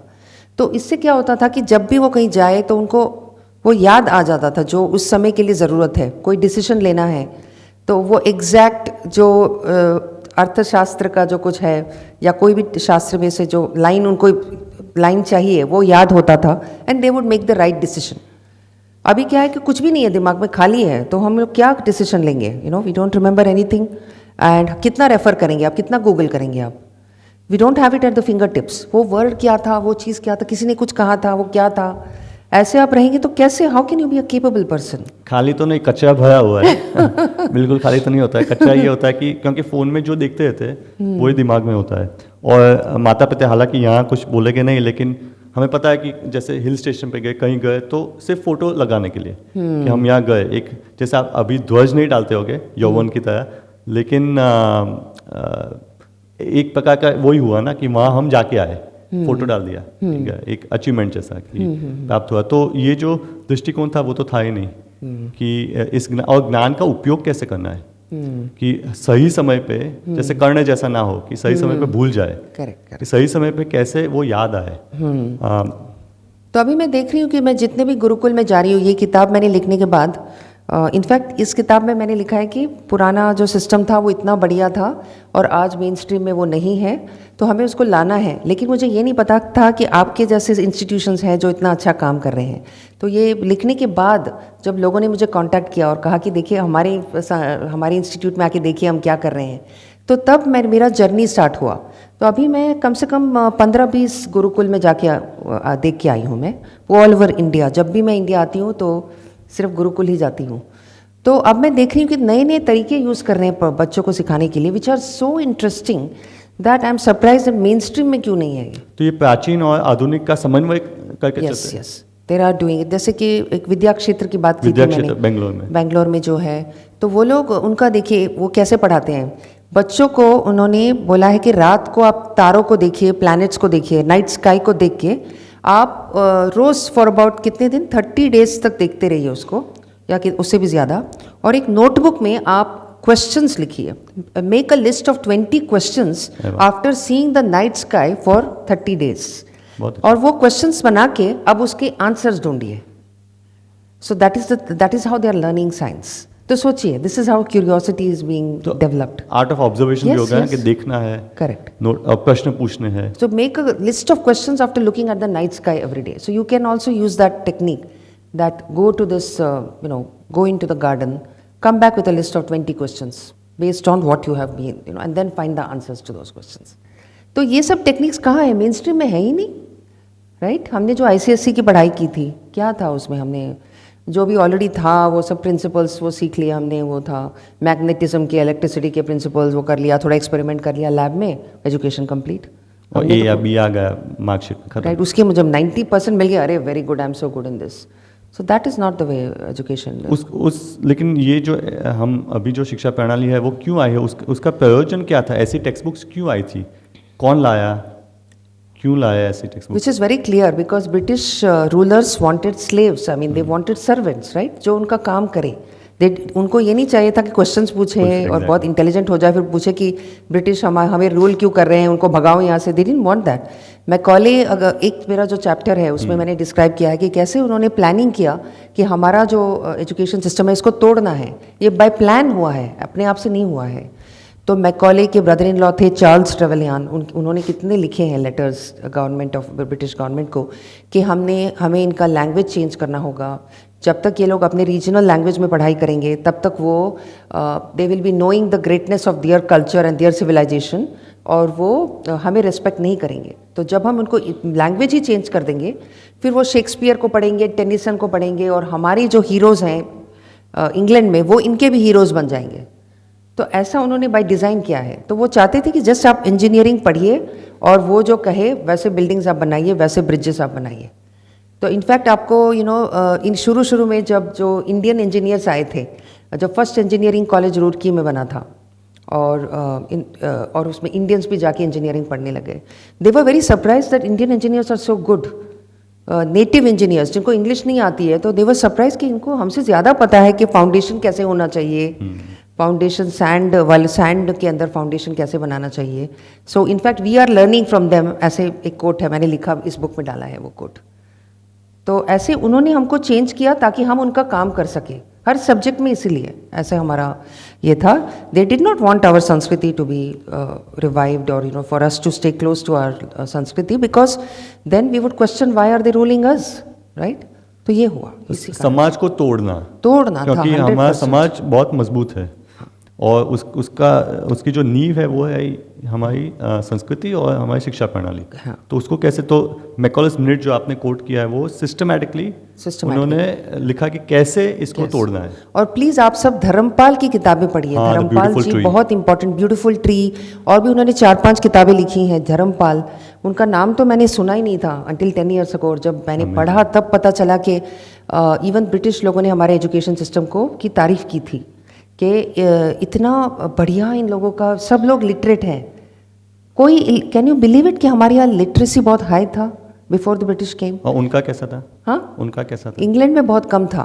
इंग्लैंड में लिटरेसी वॉज वेरी लो, और उनके यूनिवर्सिटीज़ भी बहुत लेट हुए थे, और उनका प्राइमरी स्कूल भी आई थिंक 18th सेंचुरी में आया था, primary school, first primary school. लेकिन इंडिया में क्या था कि गुजरात में जो है उनको गुजराती आती थी, कर्नाटक में है जो उनको कन्नड़ा में लिखना पढ़ना आता, तो सब लोग लिटरेट थे। इलिटरेसी तभी आया जब इंग्लिश थोपा गया लोगों के ऊपर, ये हुआ। एंड देन आफ्टर दैट जब पॉवर्टी आ गई, बिकॉज टैक्सेशन इतना बढ़ा दिया, कुछ जगह में 50% टैक्सेशन कर दिया उन्होंने। इमेजिन आपका 50 से भी ज़्यादा 80%। तो आप जो भी प्रोड्यूस कर रहे हैं उसका 80% आप ब्रिटिश गवर्नमेंट को दे रहे हैं, तो क्या बचा रहेगा आप लोग? फिर education is no longer important. तो इस तरह से हम लोग ऐसे हो गए, गरीब हो गए, कंगाल हो गए, और हमारा जो एजुकेशन सिस्टम है वो तोड़ा गया। और उसके बाद जब हम इंडिपेंडेंट हुए तो हमारी जो लीडर्स थे उनको भी उसी से फैसिनेशन था, क्योंकि वो भी ब्रिटिश एजुकेटेड थे, वो भी तो वहाँ पढ़ के आए थे लॉ वगैरह जो भी लंदन से, तो उनको वही सिस्टम कंटिन्यू करना था। तो इस तरह से हम वापस गए ही नहीं अपने पुराना जो पुराना नहीं, which is ever green, it is not पुराना, इट इज़ नित्य, that education system. And today उसकी बहुत ज़रूरत है, क्योंकि आज जो एजुकेशन सिस्टम है उसकी वजह से बच्चे जो हैं बहुत स्ट्रेस्ड हो रहे हैं, और वो कुछ प्रोडक्टिविटी नहीं ला रहे हैं अपने अंदर, और वो सिर्फ जॉब्स कर रहे हैं। फिर जॉब से जब निकाले जाते हैं फिर अगेन वो जॉब्स ढूंढते रहेंगे वो लोग, उनको जॉब्स जनरेट करना नहीं आता, उनके अंदर क्रिएटिविटी नहीं है। तो इसीलिए हमें अपना जो पुराना सिस्टम था, Indian knowledge systems, Indian education system, उस पर ध्यान देना होगा, जो आप कर रहे हैं। आपने जो बोर्ड में सब लिखा है वो मैंने उसका फ़ोटो लिया है। इनफैक्ट आप probably the parents already know, you have explained to them. थोड़ा क्योंकि जो आते हैं उनको पता है। हाँ। लेकिन मुझे बड़ी पसंद था जब आपने ये 4 टेक्निक्स बताई, क्योंकि हम अनायास यही टेक्निक्स यूज़ करते हैं। हाँ। कथा के माध्यम से, हाँ। कला के माध्यम से, और प्रश्नोत्तरी के माध्यम से, और एक्टिविटी, मतलब कुछ ना कुछ करके, हस्तक्रिया करके उनको सिखाते हैं। तो ये 4, क्योंकि हमने पाया कि अगर हम, जो मैंने देखा है, जितना मैंने यहाँ अनुभव किया है कि एक आर्थिक निर्धनता तो ठीक है, वो भी एक बड़े स्तर पे हुई है, लेकिन बौद्धिक निर्धनता जो है, या गरीबी या गुलामी जो है बौद्धिक स्तर पे, वो बड़ी भयानक है, खतरनाक है, क्योंकि बच्चे सोच ही नहीं सकते, बड़े भी नहीं सोच सकते। तो उसको कैसे हम पुनर्जीवित करें? देखिए, मैं आपको एक एग्जांपल देती हूँ। अभी जैसे मंजुल भार्गवा का नाम शायद आपने सुना नहीं होगा। वो हमारी यूनिवर्सिटी से। हाँ, वो अच्छा आपकी यूनिवर्सिटी के हैं? मैं जानता हूँ। हाँ, आप जानते भी हैं हाँ उनको? जी, फील्ड्स प्राइज मिला था। हाँ जी, जो मैथमेटिक्स का हाईएस्ट मेडल है, नोबेल प्राइज के बराबर है मैथमेटिक्स में, मंजुल भार्गव को मिला था 2017 में। तो उनको किस लिए मिला ये हाईएस्ट मैथमेटिक्स अवार्ड? तो वो जब बचपन में इंडिया में आते थे छुट्टियों में, तो वो जयपुर जाते थे, एंड अपने ग्रैंडफादर से उन्होंने सारा जो है पिंगला, वीराहंका, ये जो हमारी जो इंडियन मैथमेटिशियंस हैं, उनके किताबें उन्होंने समझ लिया था कि उसमें क्या है, क्योंकि उनके ग्रैंडफादर जो संस्कृत पंडित थे, तो वो ये सारे किताबों से ये जो मैथमेटिशियंस हैं, इंडियन मैथमेटिशियंस, उनके बारे में उनको बताया था मंजुल भार्गव को। वो सब उनको याद था, और उन्होंने संस्कृत भी सीख लिया था अपने ग्रैंडफादर से। फिर उन्होंने क्या किया कि उससे उनको आइडिया आया कि ये जो गॉसस लॉ है, गॉसस लॉ था जो है मैथ्स में, उसको प्रूव करने के लिए क्या हम अब इंडियन मैथमेटिशियंस की जो टेक्निक्स है उसको यूज़ कर सकते हैं क्या, उसको सॉल्व करने के लिए। फिर वो यूज़ करके उन्होंने बहुत छोटा सा सोल्यूशन, मतलब पहले जो सोल्यूशन है वो 30 पेजेस का था, या बहुत लंबा, उसको प्रूव करने के लिए गॉसस लॉ के लिए बहुत लंबा एक थिक बुक में प्रूव किया था। इन्होंने फ्यू सेंटेंसेस में प्रूव कर दिया उसको, by using the techniques, ancient Indian methods. उसके लिए उनको दुनिया का सबसे हाईएस्ट मैथमेटिक्स का अवार्ड मिला। तो इसीलिए मैं आजकल के बच्चों को कहती हूँ कि अगर आप जाके सीखेंगे, संस्कृत सीखेंगे और हमारे जो पुराने टेक्स्ट हैं, शास्त्र हैं, उससे ज्ञान अर्जन करेंगे, तो हो सकता है आप कोई कुछ ऐसा डिस्कवर करेंगे, कोई नई तरह नया सोल्यूशन सोचेंगे, या कोई मिरेकल ड्रग, कोई नया मेडिकल सोल्यूशन निकालेंगे या कुछ निकालेंगे जिसके लिए आपको अवार्ड मिलेगा कोई. So that is what. So through going back to the old knowledge systems, maybe you will come up with some new way of thinking, new way of looking at a problem, or an actual solution, a medical solution. Because even today, the Western world is mining Indian knowledge systems. Totally. जैसे super brain yoga करके एक technique आया है, super brain yoga करके, उसको उन्होंने patent भी ले लिया है. वो पता क्या है? इट इज़ एक्चुअली योग निद्रा, जिसको हम कहते हैं, नॉट योग निद्रा, सॉरी, दैट इज कॉल्ड उठक बैठक. उठक बैठक में एक पनिशमेंट बच्चों को दिया जाता था, कान पकड़ के, जो नॉटी बच्चे हैं ना, ऊपर नीचे कान पकड़ के ऊपर नीचे करवाते थे ना, उसको अभी सुपर ब्रेन योगा बोलते हैं, क्योंकि उन्होंने पाया है कि वो जो करेंगे आप 100 बार, तो हाइपर एक्टिविटी कम हो जाता है, ब्रेन एकदम काम हो जाता है और फोकस्ड हो जाता है. तो इसको वो सुपर ब्रेन योगा कहते हैं. अब ये हमने क्यों नहीं उसका सुपर ब्रेन योगा नाम दे के हमने क्यों नहीं पेटेंट किया उसको? क्योंकि हमको पता भी नहीं था कि ये एक this is actually a miracle solution. हमको नहीं पता, हमारे पूर्वजों को पता होगा. हम मतलब मैं आज के लोगों की बात कर रही हूँ. हम लोग उसको सोचते थे क्या पनिशमेंट दे रहे हैं ये, but we didn't know that is actually curing the some problem inside us, right. और एक और चीज़ था, वो नॉन स्लीप डीप रेस्ट करके, वो वेस्टर्न वर्ल्ड से आया है. और गूगल के जो CEO है सुंदर पिचाई, उन्होंने बोला है कि नॉन स्लीप डीप रेस्ट करेंगे तो आपको रिलैक्सेशन मिलेगा.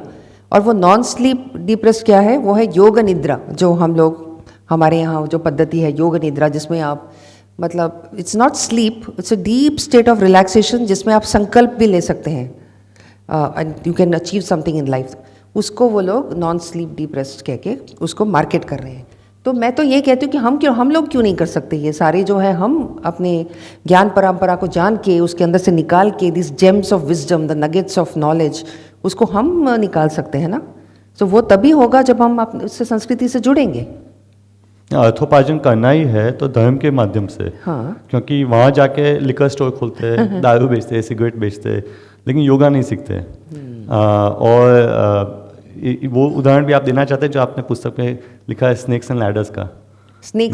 मोक्ष पटम जो था, उसका कैसे पतन हुआ है. करेक्ट. सो पहले हम जो सब जानते हैं ना, सांप सीढ़ी गेम जो अब सब जानते हैं, तो आज जो है वो एक्चुअली ब्रिटिश लोगों ने जो चेंज करके बनाया है, वो गेम हम खेलते हैं, जिसमें सिर्फ नंबर्स लिखे होते हैं. हम वो फेंकते हैं डाइस को, उसके बाद जो नंबर आता है उस पर हम रख देते हैं, और अगर सीढ़ी है तो ऊपर चढ़ जाते हैं, सांप है तो नीचे आ जाते हैं. वो आज जो हम खेल रहे हैं. पहले समय में क्या था कि 100 स्क्वायर्स होते थे, हर एक स्क्वायर के ऊपर कोई एक गुण लिखा होता था, जैसे कि अवगुण या सद्गुण, जैसे कि लाइक अहंकार, या फिर तपस्या, भक्ति. तो आप समझिए कि भक्ति वाले स्क्वायर पे आप पहुंच गए तो आप सीढ़ी से ऊपर चले जाते हैं. और क्रोध के जिस पे लिखा है उस स्क्वायर पे अगर आपका चला गया वो, तो फिर आपको सांप से नीचे आ जाते हैं. इस तरह से इसको खेलते खेलते बच्चों को पता चल जाता कि क्रोध जो है वो खराब है, और अहंकार खराब है. तो इस तरह से गेम्स के माध्यम से उनको मॉरल वैल्यूज़ मिल जाते थे, मॉरल साइंस एजुकेशन मिल जाता था.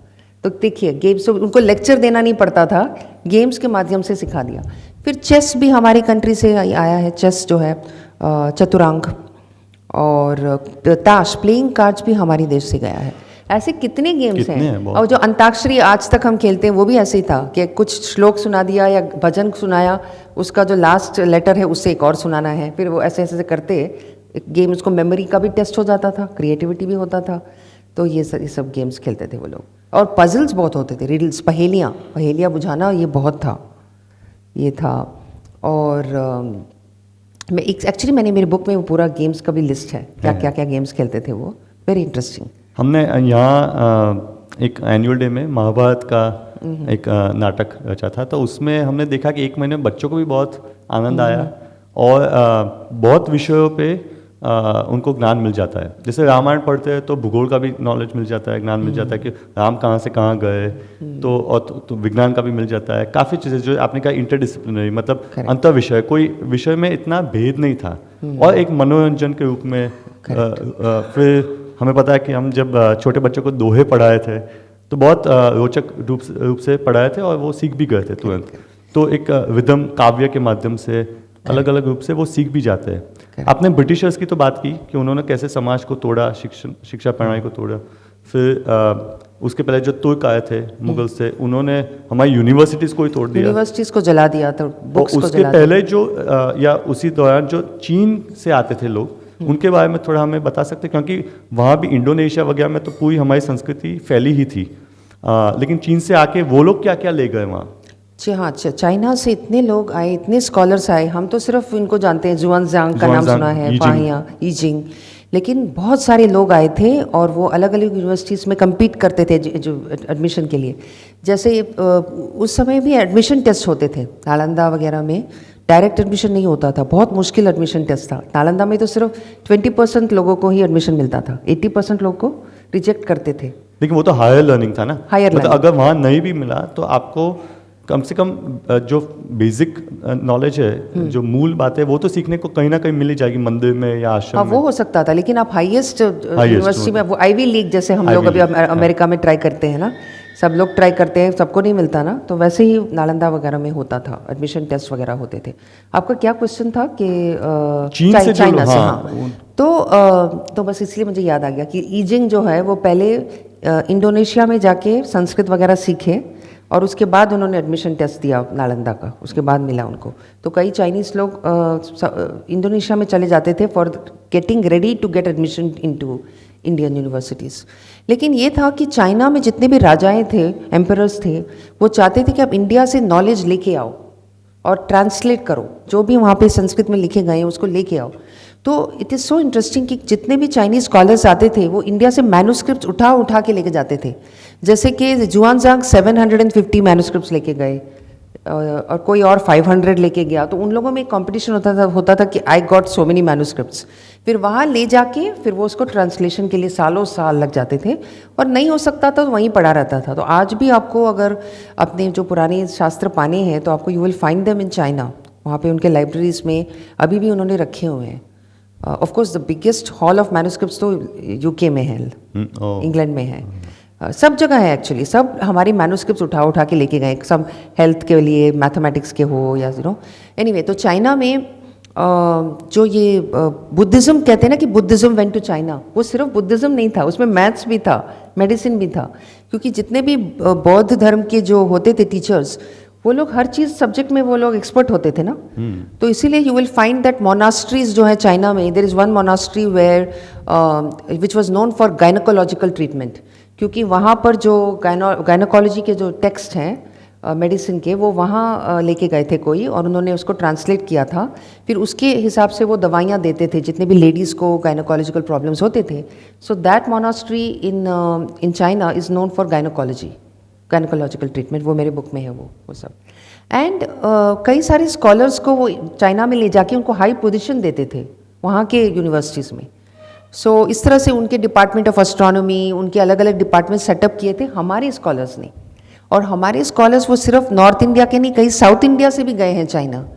Somebody from Tamil Nadu went all the way to China to translate the text, because they wanted scholars from everywhere from India. तो you should give credit to China that they respected the scholars of India and wanted the knowledge. और जब वो China चले जाते थे उनको दूसरा नाम मिल जाता था, सम नेम, राइट, हाँ, नॉट द संस्कृत नेम। इस तरह से हमको पता नहीं है कि वो लोग यहाँ से गए थे, we think they are Chinese people, actually they were Indians. लेकिन वहाँ उनको सम्मान मिलता था। हाँ, उनको सम्मान कुमार मिलता जीव का वहाँ पे अभी भी, कुमार जीव इज देयर, हाईली रिस्पेक्टेड। तो ऐसे बहुत सारे शास्त्र हैं जो वहाँ पे ट्रांसलेट होके चाइनीज में, and they became the basis of the knowledge of China, Chinese knowledge systems. So ये था। और यूरोप का जैसे प्राचीन Europe, the Greek Yes. Culture जो थे, वो लोग Greeks. क्या क्या, हाँ, पहले ग्रीक्स लेके, ग्रीक्स भी, बिकॉज ग्रीक्स तो बहुत संपर्क था हमारा, बहुत संपर्क था। तो वो लोग आते थे और उनको पता था कि हमारा एस्ट्रोनॉमी नॉलेज है, हमारा मेडिसिन का, मेडिकल का नॉलेज है। स्पेशली जब अलेक्जेंडर का इन्वेजन हुआ था तो वो कितने स्कॉलर्स को लेके गए थे, वो चाणक्य ढूंढ से। रहे थे। हाँ, इस तरह से ग्रीक्स के साथ हमारा कोलैबोरेशन था। फिर उसके बाद जब इस्लामिक रूल शुरू हुआ वहाँ पे, तो बागदाद वाज द सेंटर, तो अब्बासिद डायनेस्टी जो है उन्होंने हमारे साथ बहुत कोलैबोरेशन किया था। तो आयुर्वेद के जो वैद्य हैं उनको लेके गए थे वहाँ पे बागदाद में, और उनसे उन्होंने ट्रांसलेट करवाया सुश्रुत संहिता को इनटू अरबिक एंड पर्शियन, ये सब काम हुआ। फिर algebra, all these Arabic scholars जो हैं उन्होंने हमारे मैथमेटिक्स के टेक्स्ट, जो ब्रह्मगुप्ता है, भास्कराचार्य, उनके टेक्स्ट को उन्होंने ट्रांसलेट किया अरबिक और पर्शियन में, फिर वो लैटिन में ट्रांसलेट हो गया यूरोप में, and that became the basis of the renaissance. जो यूरोप में जो साइंटिफिक रेवोल्यूशन हुआ वो इन्हीं ट्रांसलेटेड बुक्स की वजह से हुआ, जो कि इंडिया से गया था, लेकिन उन्होंने इंडिया को क्रेडिट नहीं दिया। वो सब लैटिन में एक बार ट्रांसलेट हो गया तो वो उनका नॉलेज बन गया, फिर उसके ऊपर उन्होंने बिल्डअप किया, तो वो एक तरह से वहाँ गया नॉलेज। और जब यूरोपियन कॉलोनाइजर्स इंडिया में आए, फिर डायरेक्टली उठा के लेके गए जो मैन्युस्क्रिप्ट्स, उससे भी बहुत उनका नॉलेज जो है वो ग्रो किया। फॉर एग्जाम्पल सर्जरी का तो हमको पता ही है, कैसे सर्जरी इंडिया में प्लास्टिक सर्जरी करते थे, वहाँ से उन्होंने आइडियाज़ लिया, उन्होंने खुद किया, फिर देखा कि ये तो फर्स्ट क्लास, ये तो वी कैन डू इट। फिर आपको शायद पता नहीं होगा कि वैक्सीनेशन भी हमारे यहाँ होता था। जो ब्राह्मण ये होते थे वैद्य, वो गांव-गांव में जाके वैक्सीनेशन करते थे स्मॉल पॉक्स का, उसका रिकॉर्ड है। तो ये it's not Edward Jenner who discovered vaccination, उससे पहले हमारे यहाँ पता था कि इसीलिए गाय को we worship cows for that also, because it keeps us free from small pox, so many diseases.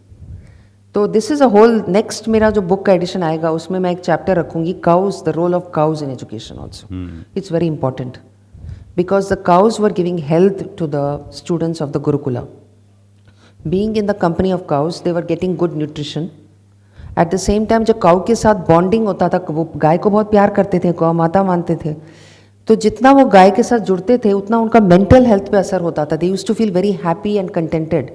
और उसका मुझे प्रूफ मिला अभी recently. I went to this Anadi Gurukula इन तमिलनाडु। फिर वहाँ पे मैंने बच्चों से बात किया तो कईयों ने मुझे ये बताया कि जब वो शुरू में वहाँ पढ़ते थे तो बहुत डिस्टर्ब थे कि वो हम घर से अलग हो गए हैं और फिर उनको मन नहीं लग रहा था। एंड ऐसे फिर कैसे मन लगा, तो बोले गायों की वजह से मन लगा, कि हमें कोई भी प्रॉब्लम है हम गाय के जाके बताते थे और उसके बाद हल्का हो जाता था। And then now I come to know that there is research going on the cow cuddling therapy in America, that children लोग जा रहे हैं and they are hugging the cows, spending 30 minutes with the cows, and there are tests that show that their brain health is improving, mental health is improving. So this is a very interesting area. हमारे पास भी एक case study है। एक छोटा बच्चा था जो पीड़ित था मानसिक रूप से, और उसको हमारे एक शिक्षक, एक टीचर रोज़ ले जाते थे गौशाला यही है ना, तो 1 साल में पूरा ठीक हो गया था वो मानसिक दृष्टि। और माता पिता भी काफ़ी प्रसन्न थे कि पिता, उसकी माता चली गई थी इसलिए बेटा इतना पीड़ित था, तो पिताजी और उसकी दादी कह रहे थे कि ये तो एक चमत्कार जैसा है, लेकिन गौ माता का आशीर्वाद है। तो ऐसी जो मूल बात है, संस्कृत को भी हमने पकड़ के रखा है, क्योंकि ये सब जो भी आपने बोला वो संस्कृत से ही आता है। तो अगर संस्कृत भाषा, जैसे जो भी शब्द आपने कोई, भक्ति, ज्ञान, श्रद्धा, ये सब तो इसका अनुवाद भी पता नहीं हो सकता है, नहीं हो सकता है। तो एक्चुअली मुझे लगता है कि ये जो इंडियन एजुकेशन सिस्टम है ये अमेरिका में भी एक दिन हो जाएगा, इस्टेब्लिश हो जाएगा। पहले तो यहाँ हो जाए, जब वहाँ होगा तो यहाँ भी होगा। कई बार मुझे ऐसे लगता है कि जब वहाँ पॉपुलर हो जाएगा ना, क्योंकि बहुत लोग मुझे कांटेक्ट करते हैं पूछने के लिए कि यहाँ हम गुरुकुल यहाँ कैसे बनाएं यूएस में, जो आपने इस किताब में लिखा है उस तरह का गुरुकुल बन सकता है क्या। So there is a lot of interest, because वहाँ भी अभी होम स्कूलिंग बहुत बढ़ गया है यूएस में। हाँ। और बिकॉज वो लोग स्कूल में जाके बुलिंग होता है, बड़े बच्चे जो होते हैं बुलिंग क्या बोलते हैं उसको, हाँ, शोषण करते हैं, बड़े छोटे पे शोषण करते हैं। ऐसे स्कूल्स में ना बच्चे बहुत डिस्टर्ब होके आते हैं वहाँ जाके, बहुत ज़्यादा बच्चे एक दूसरे को तंग करते हैं, फिर हाँ बहुत कुछ हो रहा है स्कूल्स में वहाँ पे। तो कई पेरेंट्स होम स्कूलिंग करवा रहे हैं अपने बच्चों को। तो होम स्कूलिंग अगर कर सकते हैं तो फिर गुरुकुल क्यों नहीं, तो उसमें इंटरेस्ट आ रहा है अभी वहाँ पर भी। तो माता पिता को कोई प्रश्न हो तो आ सकते हैं। उनकी मुख्य समस्या या चिंता ये है कि बच्चे आगे जाके क्या करेंगे। तो आप निश्चिंत होकर पूछिए, यहाँ आके आपको माइक मिलेगा और अपने प्रश्न पूछ सकते हैं आप।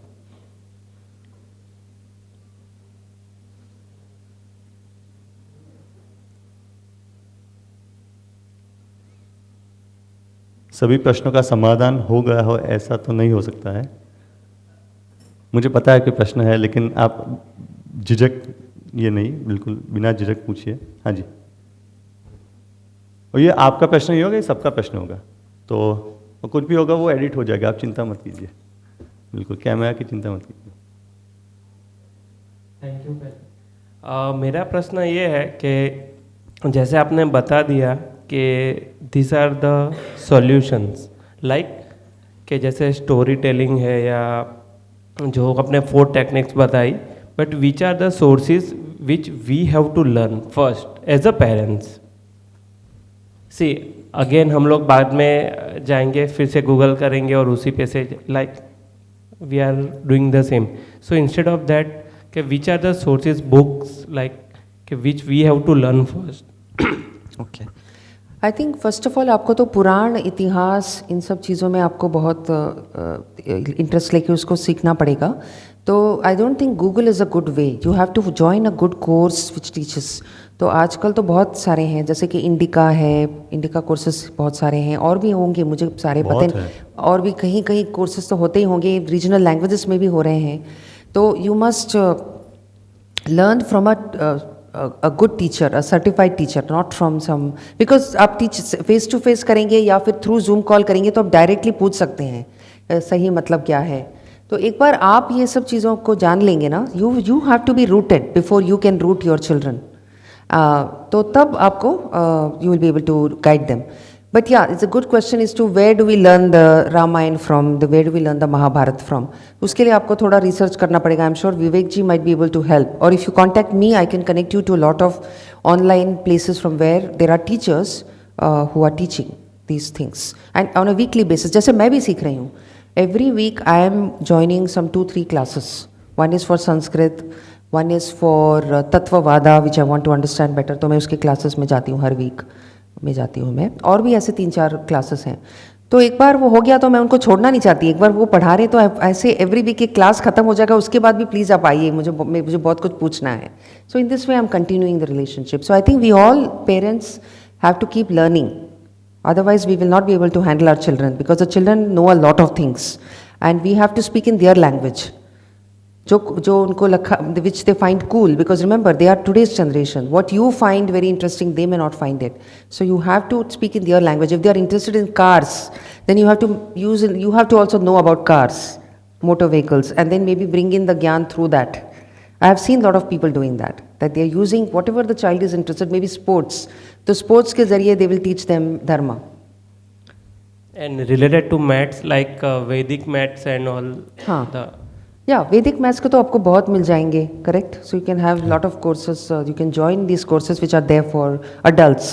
सो once you are able to do all that, then you will be able to teach the children. And there are books now, new books. अब जैसे मैंने ये बुक लिखा है, ऐसे मेरे जैसे और भी ऑथर्स हैं जो लिखते जा रहे हैं. अभी नए बुक्स, इंडिक बुक्स कहते हैं हम उसको. So which are looking at Indian history, Indian knowledge systems की बहुत किताबें निकल रहे हैं अभी. So if you contact me, I can also give you a list of books to read. I can Thank help you. that.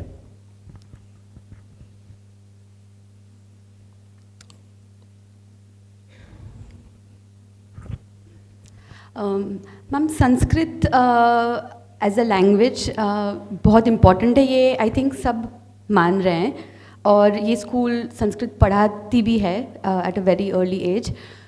पर आप क्या शेयर कर सकते हैं, लाइक हम हर चीज़ में जानना चाहते हैं कि क्यों ये बेनिफिट सब्जी खाने से ये बेनिफिट्स होते हैं.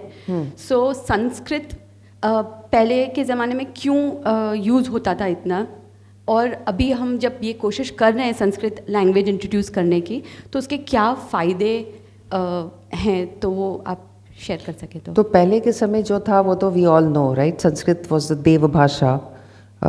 It also is conveys in a very, the sound itself has power. तो इसीलिए उसको ठीक से सीखना पड़ता है, क्योंकि उसके उच्चारण में आप गलती करेंगे तो उसका इफेक्ट कुछ और होता है. ये सब था. So that's why it was important to learn Sanskrit correctly. But आज जो संस्कृत सीखेंगे तो तब भी मुझे बहुत सारे फ़ायदे नज़र आ रहे हैं. Like I am learning Sanskrit, मुझे ऐसे लगता है जैसे मेरा दिमाग खुल रहा है, जैसे मैंने अब फर्स्ट टाइम दिमाग यूज़ कर रही हूँ मैं, ऐसे लगता है. Because Sanskrit is so systematic, so scientific, that you keep getting आहा मोमेंट्स, लाइक आहा ये है, अच्छा. You start understanding lot of things in your own mother tongue. तो आपके मदर टंग में आप कई सारे वर्ड्स ऐसे ही यूज़ कर रहे हैं, तो उसका सडनली यू रियलाइज़ कि उसका असली मतलब क्या है. Then you become better in English also, by the way. I find that by learning Sanskrit, my English is improving, because it is the mother of all language. It's a master language. If you learn it, it improves your communication, your articulation. And secondly, in Sanskrit, every word has that depth of meaning. So it also makes you very thoughtful. It makes you think. कि इसका इस word का meaning ये है, तो you knew some other meaning of it, now the actual root meaning is this, it makes you very thoughtful. So I think it really is a language which enhances your intelligence.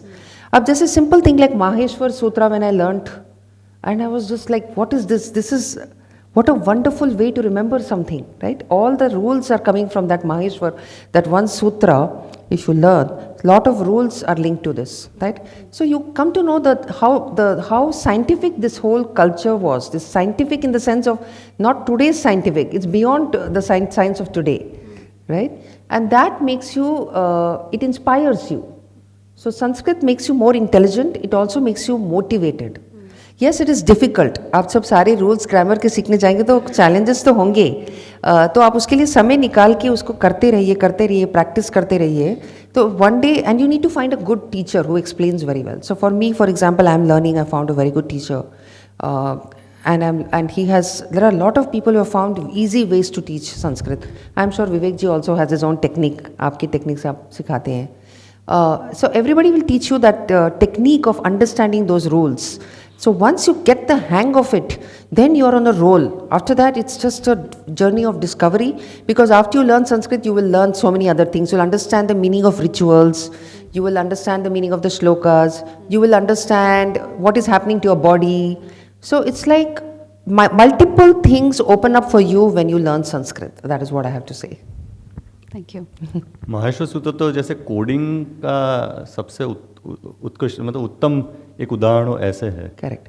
ये क्या होता है कि जैसे ये जो आपने techniques बताए, इसमें बच्चे के लिए भी एक रोचक रूप से सीखने को मिल जाएगा. नहीं तो बच्चे अधीर होते हैं, चंचल होते हैं, माता पिता या शिक्षक भी इतने ही अधीर होते हैं, तो चंचल फिर क्रोध करते हैं, गुस्सा करते हैं, मारते हैं, क्योंकि बच्चा बैठ नहीं पाता है. ना ग्रहण शक्ति, ना धारणा शक्ति है. हमारे संस्कृत आचार्य कहते थे कि 2 शक्तियाँ चाहिए धारणा, शिष्य मतलब एक विद्यार्थी के लिए, एक तो ध्यान देना पड़ता है, धारणा शक्ति चाहिए, और ग्रहण शक्ति भी चाहिए.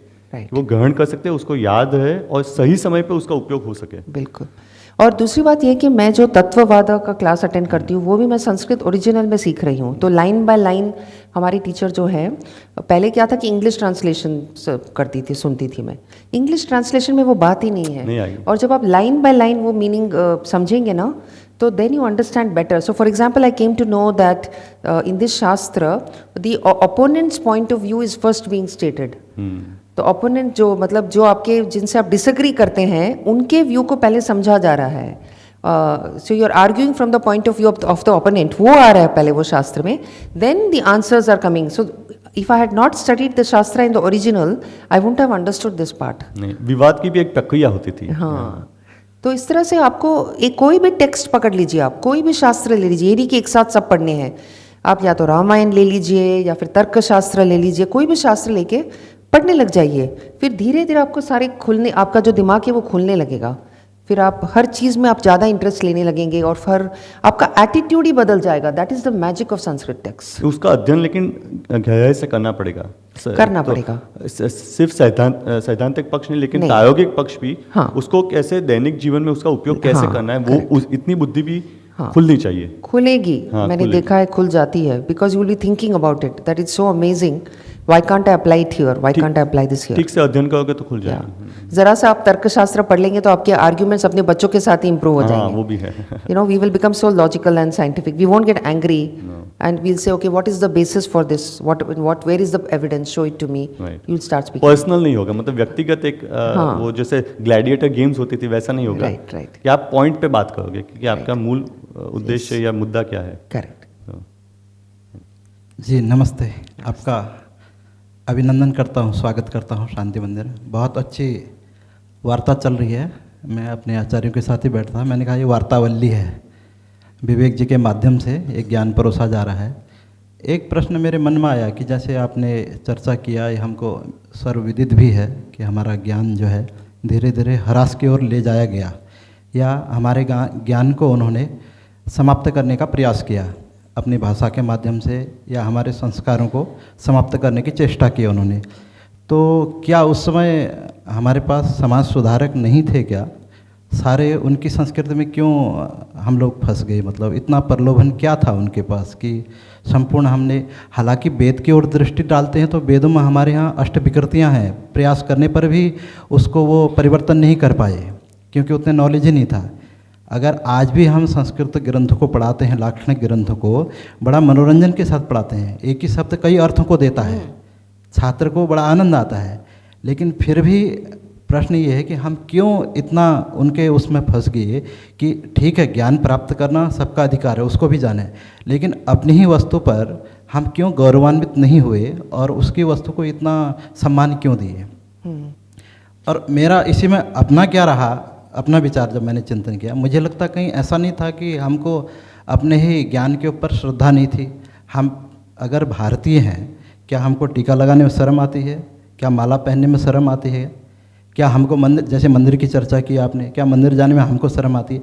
हमारी गीता, भगवत गीता बोलती है यद यदा चरति श्रेष्ठ तत्तद देवे तरो जनः सयत प्रमाणम कुरुते लोकस्तदनु वर्तते। यदि हमारा मुखिया ही अगर उस कार्य को नहीं करेगा तो हम आने वाली पीढ़ी को खाली पुस्तक के ज्ञान से तो काम होने वाला नहीं है। वैसे तो अपार ग्रंथालय में ज्ञान भरा हुआ है। तो मुझे लगता है क्या उस समय हमारा समाज या तो शिथिल हो गया था, क्रियान्वित नहीं था, ज्ञान पुस्तकों में रह गया था, इसलिए आने वाली पीढ़ी सारी उस तरफ परिवर्तित हो गई। बाकी आप इस पर प्रकाश डालने की कृपा करें। जी, thank you for the question. तो आपने, जैसे मैंने बताया कि जो मैकॉले ने जो पॉलिसी दिया था हमको पूरा स्टडी करके कि यहाँ पे इतने संस्कृत पंडित हैं और हम सब लोग अपने लैंग्वेजेस में बात करते थे, लिखते थे, तो उन्होंने प्लान किया था कि इसको तोड़ने के लिए हमें इनको संस्कृत से दूर करना है और हम जो फंडिंग करेंगे, जो पहले जो समाज देता था इंस्टीट्यूशंस को, संस्कृत पाठशाला को जो समाज देता था ना, सब दान करते थे, हर घर से जाता था, हर घर से। मेरे फादर इन लॉ ने बताया कि उनके टाइम में भी होता था ये कि वो घर में जो भी कोई त्यौहार मनाया जा रहा है उसमें से कुछ जो भी खाना पकवान बन रहे हैं उसमें से एक हिस्सा जो है वो उनके टीचर्स को भेजते थे, हर घर से जाता था, सिद्धा कहते थे उसको। तो ये जो सिस्टम है, जब वो उन्होंने जान के तोड़ा, उन्होंने फंडिंग जो है, गवर्नमेंट जो टैक्सेस लेते थे ना, वो सब वो इंग्लिश मीडियम स्कूल्स में देने लग गए और वर्नाक्युलर स्कूल्स में नहीं दिए। जो हिंदी मीडियम स्कूल्स हैं, गुजराती मीडियम, उसमें नहीं दिए ना। तो ऑफ कोर्स वेद पाठशाला में तो देने का सवाल ही नहीं है। उन्होंने देना बंद कर दिया और उन्होंने वो बहुत ज़्यादा खींचने लग गए हमसे। इस तरह से वो फंडिंग ख़त्म होने लगा।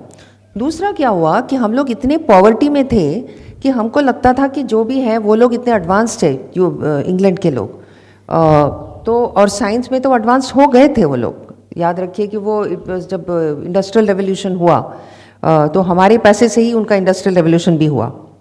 तो वो सारी चीज़ें उन्होंने बनाए, जो मशीन से कपड़े बनने लग गए, फिर क्या क्या नहीं किया उन्होंने, और साइंस का भी बहुत उन्होंने एडवांसमेंट किया। उससे अब वो नई नई चीज़ें बनाने लग गए, तो वो जो इंडिया में नहीं होते थे। सो हमको लगा कि वो हमसे आगे निकल गए हैं, हमको we have to become equal to them, तो we have to become like them. तो इस तरह से हम अपने आप को नीचे देखने लग गए और उनकी तरह कपड़े भी पहनने लग गए, बिकॉज वो तो राज करते थे ना हम पर।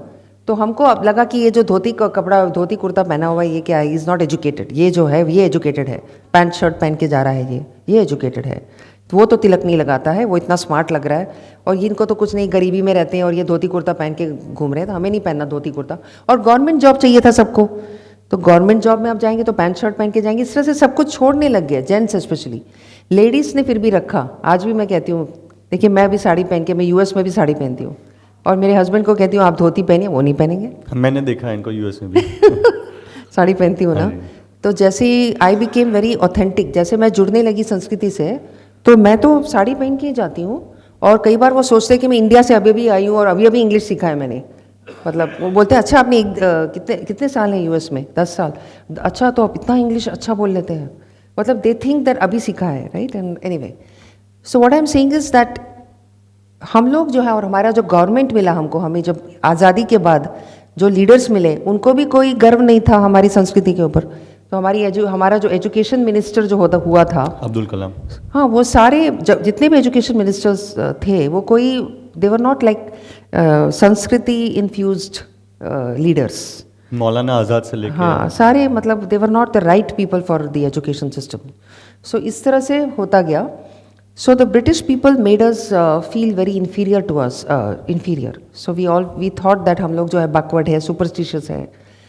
Lot of missionaries also did this work. ये तो बताना ही पड़ेगा क्योंकि Christian धर्म missionary परिवर्तन। schools, हाँ, उन्होंने बताया कि ये सब जो रिचुअल्स हम करते हैं ये सब सुपरस्टिशियस है. हम जो सूर्य की पूजा करते हैं वो तो ये है अंधविश्वास है, ये सब अंधविश्वास है. तो मॉडर्न लोग ये सब नहीं करते. ऐसा एक सोच आने लग गया.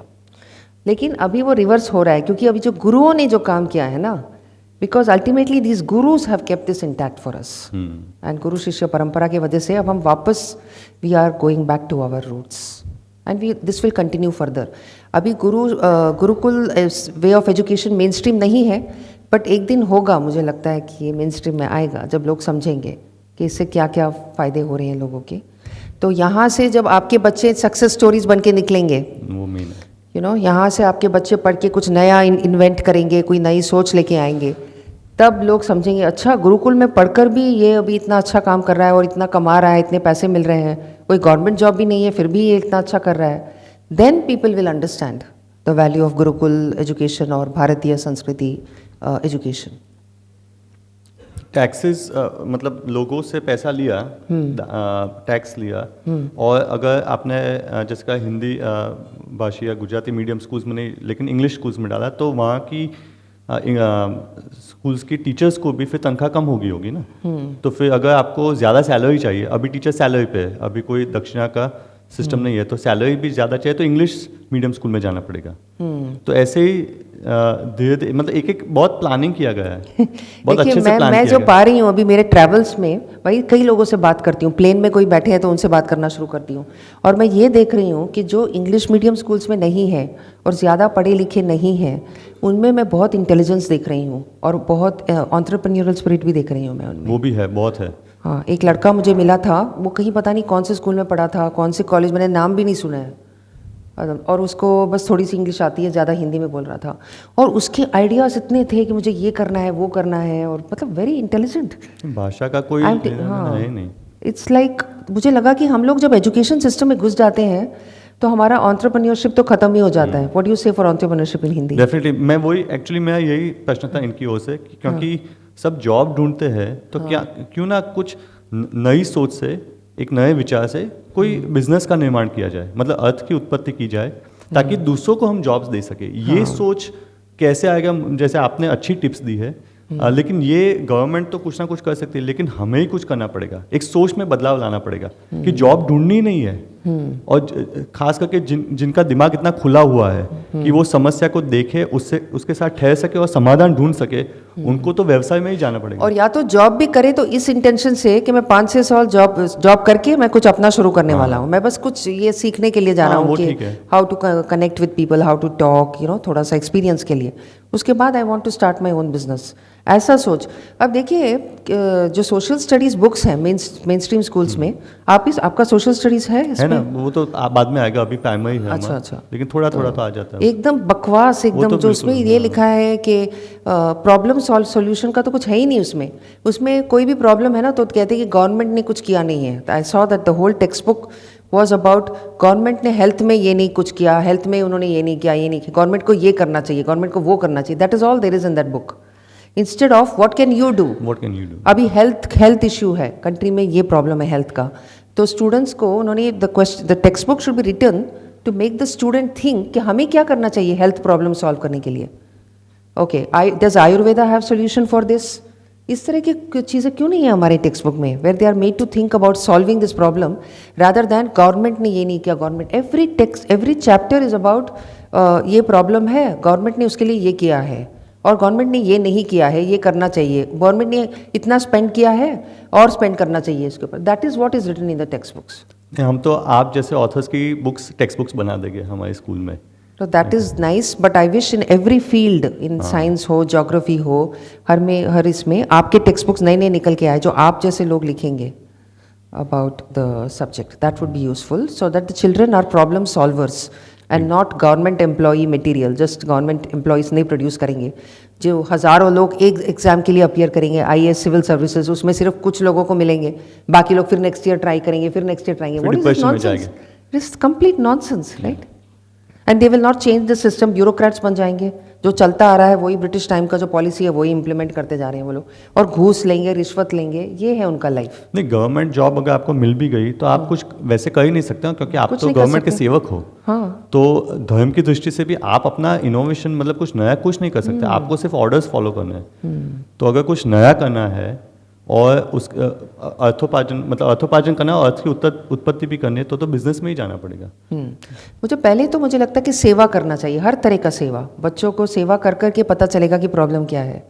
आप गांव में जाके सेवा करेंगे, इधर सेवा करेंगे, very nice. राइट, तो पता चलेगा अच्छा ये प्रॉब्लम है, ये प्रॉब्लम है। तो पहले तो वो करते रहिए, हो सकता है कि वो पॉलिटिक्स में भी एक दिन काम आएगा। So maybe you should also enter politics, which is a good thing. We want good people to go into politics, who have the dharma nishtha and get into politics, फिर वो then you can change the policies और then you can kick out the bureaucrats जो कुछ काम नहीं कर रहे हैं, you know। तो I think that children must be made to realize कि इतनी possibilities हैं, इतना कुछ तुम कर सकते हो इस दुनिया में, और तुम ही कर सकते हो। और तुम एक ग्रुप बनाओ उसके लिए, make alliances, make relationships, friendships with people and think of how as a team you can solve this problem in the future। इस तरह की सोच आनी चाहिए स्कूल से। भावेश sorry, नायक आप जी बैठिए। हमारे ट्रस्टी भी है अच्छा। शादा बाबा। नमस्कार जी। नमस्कार। शायद टाइम 2-3 मिनट का ही है, तो मैं उसकी सीमा रखते हुए कुछ छोटी बात करना चाहता हूँ। जो मेनली पेरेंट्स हैं इधर, वो लोग का वरी है, उसके लिए मेरा एक सिंपल बात है कि आप बच्चे को, child has to be good at not the best, एक चीज़ ध्यान में रखने का। दूसरा, गोल्ड मेडलिस्ट होता है ना, उसको भी ब्रैकेट के अंदर गोल्ड मेडलिस्ट लिखना पड़ता है। मगर अपना बच्चा ऐसा तैयार हो जाएगा कि कुछ भी लिखे, गोल्ड मेडलिस्ट लिखने के बगैर भी जिधर फील्ड में जाएगा उधर उसका इंटेलिजेंस दिखाएगा। तो उसके लिए ये जो प्लेस है that is very very good. पहले जो बोलते थे IQ EQ, दो चीज़ का पहले ज़्यादा बात चलता था। उसके अंदर मेरा और एडिशन है कि 1 SQ and LQ, spiritual question is to be added and learning question. जितना आप सीखने की कोशिश करेंगे तो ऑटोमेटिक स्क्वायर बना रहेगा। अगर उसमें से एक भी एंगल टूट गया then it will become a arrow and arrow will go to any of the directions that is beyond your control. So ये चारों का समन्वय रहेगा then that will be very very good. और बच्चे को जितने भी आप डिसिप्लिन सिखाएंगे, रूटीन मेंटेन रहेगा, then automatically his life will be perfect. और फ्यूचर की चिंता आज से अभी करने का इतना आवश्यक नहीं है। At least he is to be good. जैसे बताया कि मेमोरीज कम हो रही है, तो आप मेमोरीज का घर में भी कुछ प्रैक्टिस करके कर सकते हैं। जितना मेमोरी रीच है कि नहीं वो आप खुद भी टेस्ट कर सकते हैं। आप उसका रूटीन टेस्ट कर सकते हैं। डिसिप्लिन दिखाया तो भाई discipline will starts from coming in the home, कि भाई आपका जूता चंपल एक जगह पे रखने का है तो उधर ही रहना चाहिए। वो दूसरे का इधर उधर है वो भी फिर रख देगा उधर कि नहीं ठीक है। And this are all small things which makes very big step in future day. और जहाँ तक वेस्टर्न वर्ल्ड की बात हुई, गूगल की बात हो गई, अपने ऋषि मुनियों ने सब कुछ सर्च कर लिया है और ये वेस्टर्न वाले को पता नहीं है, इसके लिए रीसर्च कर रहे हैं। अपना तो सर्च हो ही चुका है। और पढ़ाने के लिए कुछ भी और जानने के लिए आपने बोला कि भाई क्या सिस्टम है, जितने पुराने से ओल्ड एज के पर्सन आपके कांटेक्ट में हैं उनसे साथ बच्चों के साथ बातचीत करवाओ, वो पता चल जाएगा। इधर स्वामी जी के साथ हम लोग एक ऑर्गेनिक सर्टिफिकेशन का प्रोग्राम था, उसमें बीइंग ए फार्मर ऑल्सो फी पे करने का था। तो बड़ा प्रोग्राम चला। बाद में मैंने बोला कि भाई मैं फ्री में टेस्ट करके दे दूंगा, मगर आज जितने भी फार्मर आए उसके पास आपने जो 2000 रुपये लिए हैं वो वापस रिफंड कर दो। तो बोले साहब ऐसा तो नहीं हो सकता है। बाद में मेरे को लास्टली बोला कि भाई कुछ आपको मोमेंटो दे देते हैं मगर आपका सस्पेंस डिस्क्लोज करो। मैंने बोला बड़ा सस्पेंस है नहीं, जहाँ तक मैंगो ऑर्गेनिक है कि नहीं ऐसा बात करने का है तो आप कुछ भी मैंगो लेके आपके घर में अगल बगल कोई भी 80 इयर्स प्लस का आदमी है उसको ये टेस्ट करवाओ और वो आदमी बोलेगा कि असल की कैरी खाई मैंने, तो समझ लेना कि ये ऑर्गेनिक है। It's very simple test. Thank you very much. आपको संपन्न करने के लिए कुछ अंतिम संदेश या कुछ विचार शेयर करना है अभिभावक को मैं विनती करता हूँ कि ये घर जाके ये पुस्तक तो पढ़ेंगे ही, लेकिन और कुछ तुरंत वो कर सकते हैं अपने घर में। मैं ये कहना चाहती हूँ कि आज अभी जैसे हम यूएस में जितने भी यूनिवर्सिटीज़ हैं वो ऐसे स्टूडेंट्स को सेलेक्ट करना चाहते हैं जो कि यूनिक हैं। यूनिक को क्या बोलते हैं? मतलब कुछ विशेष हो। हाँ, उनमें कुछ विशेष हो, कुछ डिफरेंट हो दूसरों से, ऐसे स्टूडेंट्स को वो लेना चाहते हैं। लेकिन मेन स्ट्रीम एजुकेशन में क्या हो रहा है कि सब लोग एक जैसे निकल के आ रहे हैं, एक सब ढांचे में हाँ। सब। लेकिन हमारा जो ये गुरुकुल पद्धति है, जो हमारा जो ये जो इंडियन सिस्टम है, उसमें सबका जो यूनिक क्वालिटीज़ है वो निकल के आता है हर बच्चे का। तो इस तरह से इनफैक्ट आप देखेंगे तो इवन फॉरेन यूनिवर्सिटी एडमिशन के लिए भी अगर आप इस सिस्टम में रहेंगे, जिसमें जैसे आप सिखा रहे हैं बच्चों को संस्कृति के सिस्टम में, उसमें सारे बच्चों का जो यूनिक क्वालिटी है वो निकल के आएगा। और वो जब एसेज लिखेंगे ना, सबको एसेज लिखना होता है for getting admission into American universities, वो एसेज में कुछ डिफरेंट निकल के आएगा। That I want to do this for the world, this is my idea for the world. वो जो भी लिखेंगे वो कुछ डिफरेंट होगा compared to what the others write. So even from that point of view, I feel that Indian education system is good if you want to go to the US for further studies. That is one advantage. Second, of course, entrepreneurship. Third is the problem solving mindset. जैसे Einstein said that you cannot solve the problems of the world with the same mindset that created the problem. So जो मानसिकता से problem create हुआ था, उसी से solution नहीं निकल सकता। तो you have to change the mindset, then only the solution will come. And that's why if you see today's global problems आप जितने भी देखेंगे, विच इज़ लाइक गार्बेज, जो पोल्यूशन हो रहा है, रिवर्स के पोल्यूशन है, फिर ग्लोबल वार्मिंग, टेम्परेचर्स बढ़ते ही जा रहे हैं, और फिर जो कंज्यूमरिज्म, हम लोग इतना कंज्यूम करते हैं हर चीज़ में, तो एनर्जी लगता है ना, कंज्यूम जो हम करते हैं उतना यूज़ किया गया है फ्यूल उसके लिए, इतना गर्मी बढ़ती जा रही है। सो जितने भी प्रॉब्लम्स आज दुनिया में हैं वो तो वेस्टर्न माइंडसेट से आया है, तो उसको सॉल्व करने के लिए वेस्टर्न माइंडसेट से नहीं होगा। That means we have to go back to our old way of thinking, तभी उसका सोल्यूशन निकलेगा। And that will come only by the संस्कृति based teaching. So that is what I see in the biggest advantage. मुझे ये सब पता नहीं था, इसलिए मैंने अपनी बेटी को नॉर्मल स्कूल में पढ़ाई करवाई थी, लेकिन मैंने उससे वादा लिया है कि वो अपने बच्चों को प्रॉपर गुरुकुल सिस्टम में डालेगी। वो तो मान गई है। Now have to find the husband who also thinks like that. So that is my next project. तो मैं जो भी ये गुरुकुल पद्धति को जो मैं प्रमोट कर रही हूँ, ये एक्चुअली मैं अपने लिए कर रही हूँ, अपने फ्यूचर के लिए कर रही हूँ, अपने ग्रैंड चिल्ड्रन के लिए कर रही हूँ। And that's the message I have for all of you. You have to do it for your grandchildren. If you want them to be happy, then you have to make this system grow and become strong, so that this is mainstream. Everybody lives in the midst of nature and thinks that the solutions have to be learned from nature, and then also develop all the qualities that come from observing nature. And then that's how we will come to know ourselves. That is how we'll come to know the Paramatma. That's how we'll come to know what is permanent in life and what is impermanent. जब तक वो नहीं समझेंगे हम खुश नहीं रह सकते. We have to know what is impermanent and get out of it and create happiness for everybody. So उसके लिए I feel that the Gurukul's education is the best education and we have to make it strong. I hope you will all help in that and your children will be the success stories. Thank you. बहुत अच्छा जी। ये सिर्फ आपके बच्चों के लिए नहीं, लेकिन समाज के लिए, पूरे Thank you. पूरे राष्ट्र के लिए एक सेवा है। तो और प्रेरणात्मक है आपका कार्य। और हमारी ओर से मैं विनती करना चाहता हूँ कि पलक आए और हमारी ओर से एक छोटी सी भेंट कि आप ये कार्य करते रहे और लोगों को प्रेरणा देते रहे। मुझे यहाँ बहुत अच्छा लगा। I want to come again and again. स्वागत है आपका।